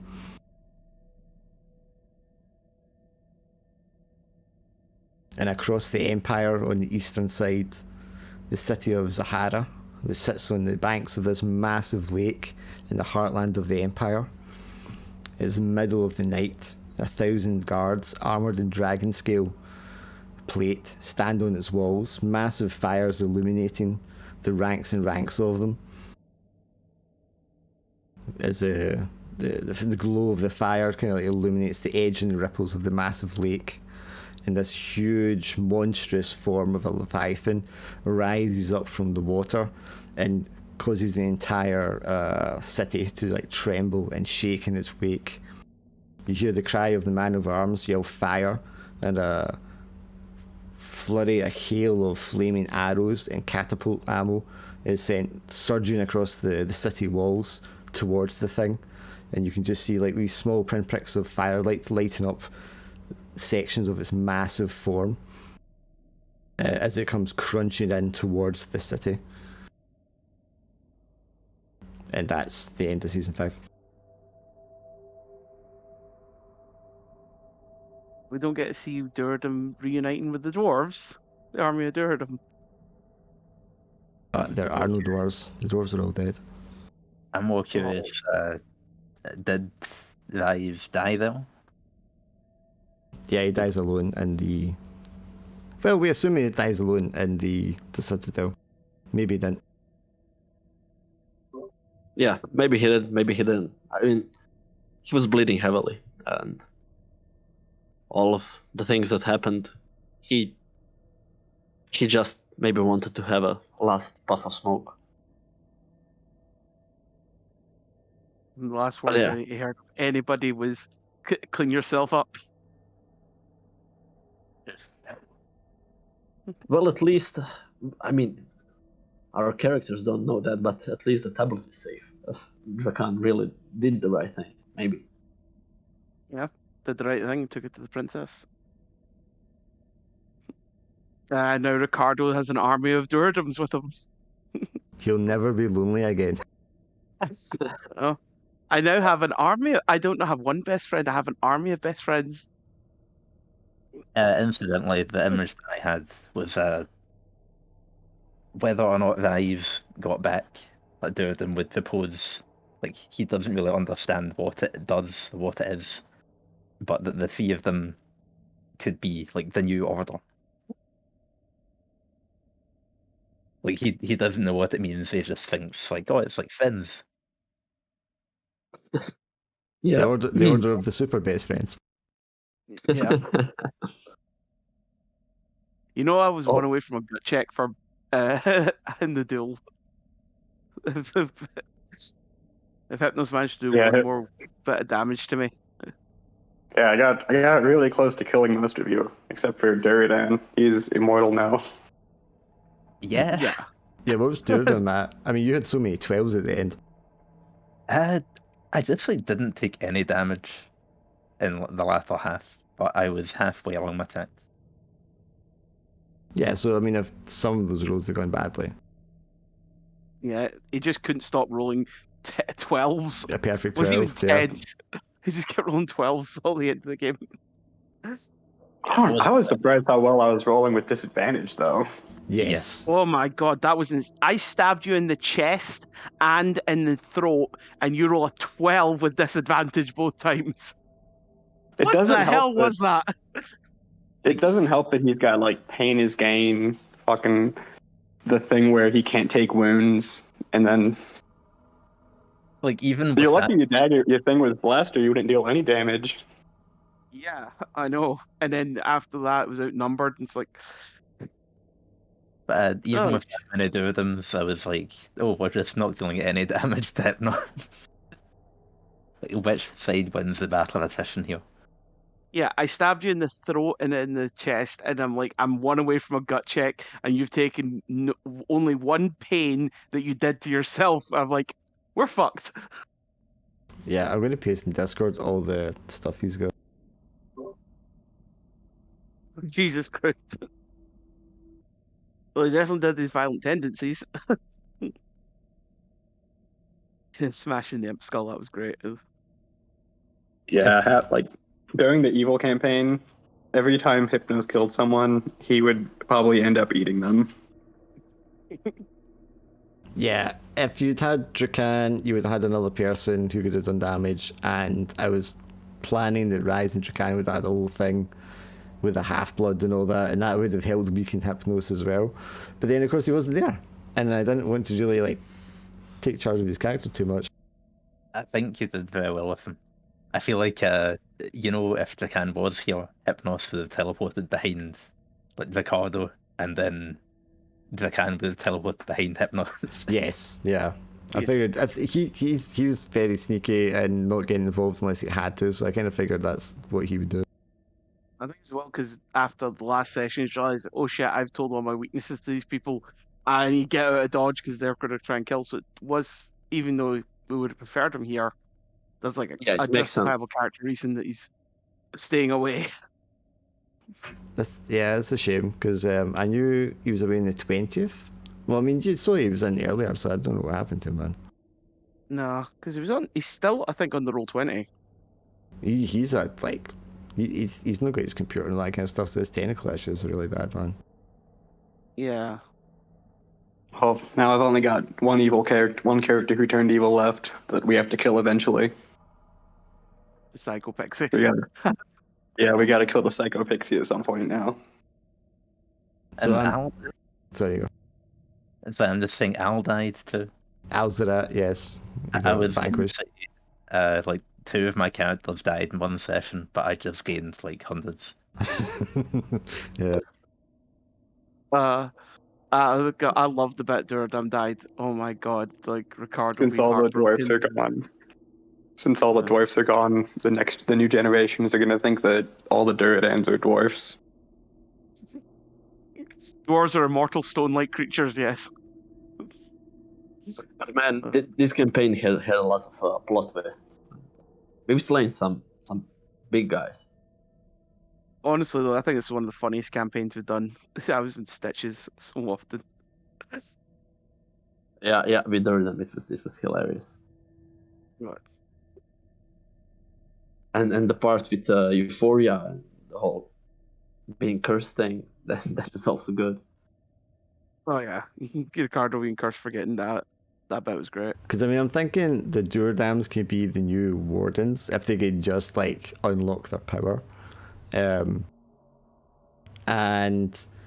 the hero, your hero character that you kind of wanted to, you know, become one of the wardens as well, but he might be kind of corrupted by Valakar. Yeah. I like how we introduced one big bad from Rise's story, and then we kill him, and another one's came out. Yeah. That was a really big plot twist from session 1. There's the plot twist. Volkor was actually a good guy. I was working with demons, so it no. was really good. Yeah.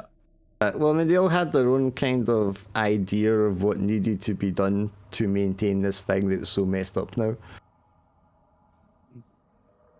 But I'm imagining Valkar is actually the one that, because he betrayed Mage's Guild, so he's obviously like, he also made it possible, I'm thinking retroactively, for Alizar and all the rest of them to kind of go between the realms, because he was like weakening the borders and stuff like that.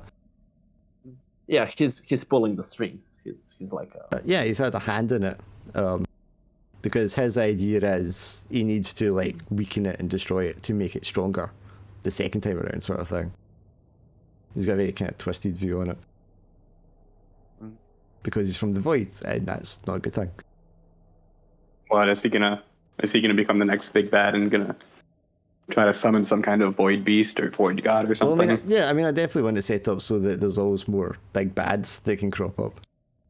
Yeah, incidentally, just the Hypnos traits here. Daredevil, when you're performing exceptionally daring action removal and stress, it's a good thing we didn't do a lot of stress damage to him compared to pain, because I feel like everything. No, it's just because Daredevil. I didn't get much chance to. Well, half the damage was stress. I just didn't get much chance to do daring things that. Well, he did try to do a daring thing, and it backfired on him, which is when he cut off his arm to summon. Yeah, That's a very because he'd daring been thing. warded, which counterspelled it. Yep. Because I was waiting for you to do a magical spell, and that was like the first one you tried to do. Because all the other ones are just like abilities. Alright. the counter spell came in clutch pretty often.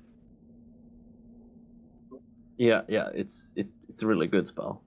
I mean, it's like a dispel, but cast in advance, and it backfires. I have a feeling If you left his dagger, he could have shown back up later as like possessing someone or something. you had to be talking to the guy who like could dispel it. Essentially, could. Yeah. So if Drakan were here, that would have been like an interesting temptation on him. But I think it's, like the one character would just be like, "You've already deal with this." Well, I'd also said to Alex, because Drakan is also half demon, the same as Hypnos used to be. So they're also kind of like anchors and opposites. So his blood would be like, like a poison against him. But at the same time, if he'd like killed Drakan or got Drakan to side with him, it would allow him to like realize even more power and become more powerful. There was the demonic axe as well. If it was that same one, it's just lying in that. Like, the head of it, yeah. But Jordan could pick that up and just be like, "I'm now Realm Warden. I've got a massive demonic axe." He's already got a dwarven axe. It's just the demonic one. Someone else might pick up. So that was a Realm Warden's axe. So you can probably like use the power from that to like go through different realms and stuff. So that's how your guys become Realm Wardens. Right, we have to make a note of this one. Like, because Durden was entrusted with Azrak's axe, that's why he was rushing back to get it. And I think I could back to Rise. I think a good lead point to that would be, I think Ricardo's story would go that because he's no longer got the curse, and although it's like slowly fading all the power Euphoria's had over him, he's going to be aging like dramatically fast. So he's probably only got like 6 months to a year before he like dies of old age. Yes, but it's 6 months to a year of orgies with Duradams. It's just like he's actually like probably not doing orgies because Duradam's not a sexualized being. It's more just like he's spending quality time with Duradams, like educating him about the world. Because all his memories are coming back as well at the same time, so he's going to be actually like educating Duradam, teaching him about the world, so he's not as naive. And then of course it's like, he tells him about the axe, like what he can do. And is he going on a quest to find all? Is he going on a quest to find all the children he's forgotten? No, he's probably like too old for going on a quest at this point. Because I said it's like he's deteriorating fast. So as in like every like few days he's just getting older and older and older. So his body's Drac just messaged me like just there because he had an emergency that he had to leave the house for, but then it turned out it was a bullshit emergency. Oh, poor Drac. What were you going to say, John? I think that's the second thing that's happened to him. No, wait, sorry, that was Glim that happened to. He had the emergency and it turned out it wasn't anything. I guess people just get pain in the arse relatives. But was the ending okay for you guys? I'm always really nervous about trying to end it on a good note. I like the ending. I would have kind of liked a big proper fight, but I think because we got rid of the tablet, not having a proper fight with the big demon felt right. I figured already there'd been a lot of fighting already. Do you know what I mean? I don't want to drag even more fighting out. Yeah, I'm more wondering, like, specifically if Alex is okay with how Hypnos went out. I don't know. I feel like that's like, from what I remember from the original campaign with them in it, he would probably end up killing himself before letting someone else do it.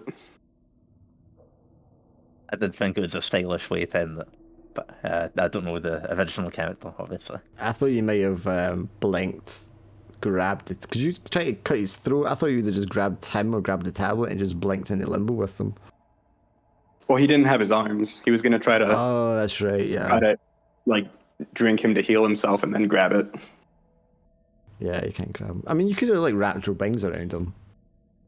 I mean, then he'd be pulling the one character who can actually get out of limbo into the limbo. Very few people have limbo travel. I was thinking Drac could have got limbo travel when he killed the succubus, but I can't remember. He took something else instead. Because I was figuring he would just like absorb her power. But he already has Shadow Step, which is kind of similar anyway. Yeah, Jorkan is becoming one of the main protagonists of this this story. First in the southern continent. It's a walking plot device. Yeah. And we, like, killing Al ties in very slightly to Khan as well. Because he abused his position early on. As, like, Yeah, because Al was one of the ones who was with us when we killed Drukan to close the portal. Or when we thought we killed Drukan. Did we think we'd killed Khan? You think? No, you just used him as a conduit to travel between realms. He was being used by someone else as a portal, and we just kind of hijacked it. Yeah, he's also responsible for like the demon army that's threatening the southern continent. that's why Drac's got an interesting story. I think next we need to bring back Tact and Jeff. Yeah, we were talking about doing that with and adding Croker to that team. Oh yeah, I forgot Croker. Yeah, I think that'd be quite a good one. And they're off to find 2 tablets who are held by Alan's brother's character's NPC, who has like his dragons. So that could be an interesting sort of path to take for that one. And that would take us to the city that I described at the end there, which is under attack from a Titan. Yeah, so I think that will probably then be the next one, I think, because I'd like to explore that part of the world that's not really been described. Yeah, for me, this campaign was awesome. I mean, every campaign was awesome. Good characters, good plot. It's cool. It's good players, that's what it is, man. You make great characters that give me lots of stuff to latch on to, and it's characters that are interesting to see what happens to them. Like, I think it always feels like you've developed, or not you've developed, but you've like, talked about stuff with other characters, and I'm like, am I just kind of getting carried here? Because I feel like I barely provided you anything on them, and you came up with everything from the little that I gave you, you know? Possibly, but you're also good at running with it once it kind of comes up. Yeah. And you also give him a lot of personality. Duradan did seem like a good character to go in blind with the reactions you had with him. But I mean that's something I was asking you to start, though. Like, were you okay with me, like, if he doesn't know things, were you okay with me like coming up with stuff that he's kind of like learning about himself? Yeah, like, if ever is an issue, obviously just let me know, because I feel like I'm not as good at making characters as some of you. What are you talking about? This is some of the best characters, man. You're like always in like the top 1 or 2 characters of every campaign you play in Bird. Every campaign, you're the best or the second best character in it every time. You're like, I'm not good at coming up with characters. Tact is Well, I fucking think- great. I love think Tact, man. that's because of other people's input on it, though. You know. Well, I mean, I don't think any of us on our own are like are carrying everyone else. I think it's definitely like a group contribution, and that's why it's such a good group to have, because everyone like pitches in, and it gives a lot of people stuff to bounce off each other. Yeah. Because usually Like, I there didn't interesting character hooks that I can like do stuff, and you've got your own like backgrounds and goals and ambitions, which kind of give everyone else like things they can bounce off of and directions they can go in. What's Drax saying? I can't keep up with all that. He was asking. He's like disappointed. He hates kids. It sounded like a good session. He's disappointed missing it because he's like, he was asking just how everything's done. I'm like, well, everyone Yeah. died. I'm like, everyone died. And he's like, what? That sounds terrible. I'm like, I hope his technical issues get fixed in time for the next time we do this, because I'd like to have him back when his mic's better and he's not running 3 devices just to fucking hook up.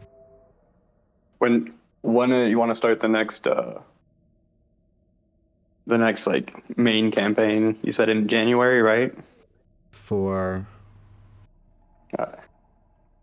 I don't know. I remember you saying you said you were gonna start something. No, in I've got January. to. Sorry. If you want to do the ice adventure kind of one, the against the elements that we did before, I'm going to do a kind of proper short campaign for that in January, and that's Drac and Tink and yourself and whoever else.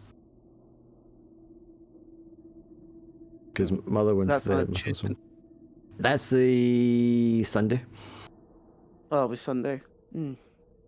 Are we ever gonna do another space adventures, or did that one get too a little bit too silly? I don't know. I wasn't in the mood for it last time. I don't know. I've got the dice one, and then the Mythos one's going to be my Tuesday one, but that's going to be every second Tuesday. Every other Tuesday is going to be Runner for a while, I think, which is the Cyberpunk one. And that'll probably do until about April, and then I'll change and do something else, but I don't know what I'm going to do yet. Yeah, because I remember that one was kind of devolved into nonsense because we were all talking dogs. Yeah, it was super silly. I think it would have been a lot of fun, but I just really wasn't in the mood for super silly. Yeah, because we did go down like the daftest, silliest, stupidest route we were dogs playing garbage men. I loved It was the hunted by a premise and the union. idea of that, man. But I just after one session, I was like, I'm just not into this to keep it up. Yeah, I could get that feeling from you.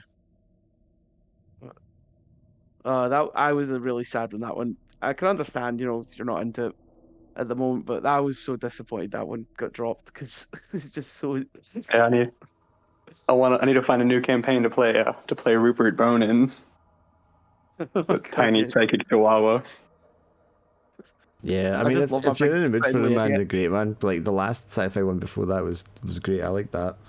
Oh yeah, I loved Hugh and the ice cream plot. Yeah, but I mean, it's a lot of energy. There's a lot of energy running any game, but running a silly game, I feel like it is quite draining for me. Yeah, I can understand that. Especially when you have to come up with all the story, with all the plot threads and stuff. It's not even so much that. It's just I don't know, man. Like you just got to be like really invested in the silly one to keep the atmosphere up. It's like horror ones as well, but I find horror easier because I just naturally kind of have that vibe anyway. The silly stuff is kind of harder to maintain. Because even when I've done silly one shots before, it's kind of hard to maintain it for the 3 hours. I'm hoping Tuesday one's going to be okay, but if I get enough people, they kind of carry it more than I need to. But yeah, right, I'm going to go, guys, because it's kind of late. All right, I'll talk to you guys later. Yeah. Yep, See ya. thanks, guys. You saw.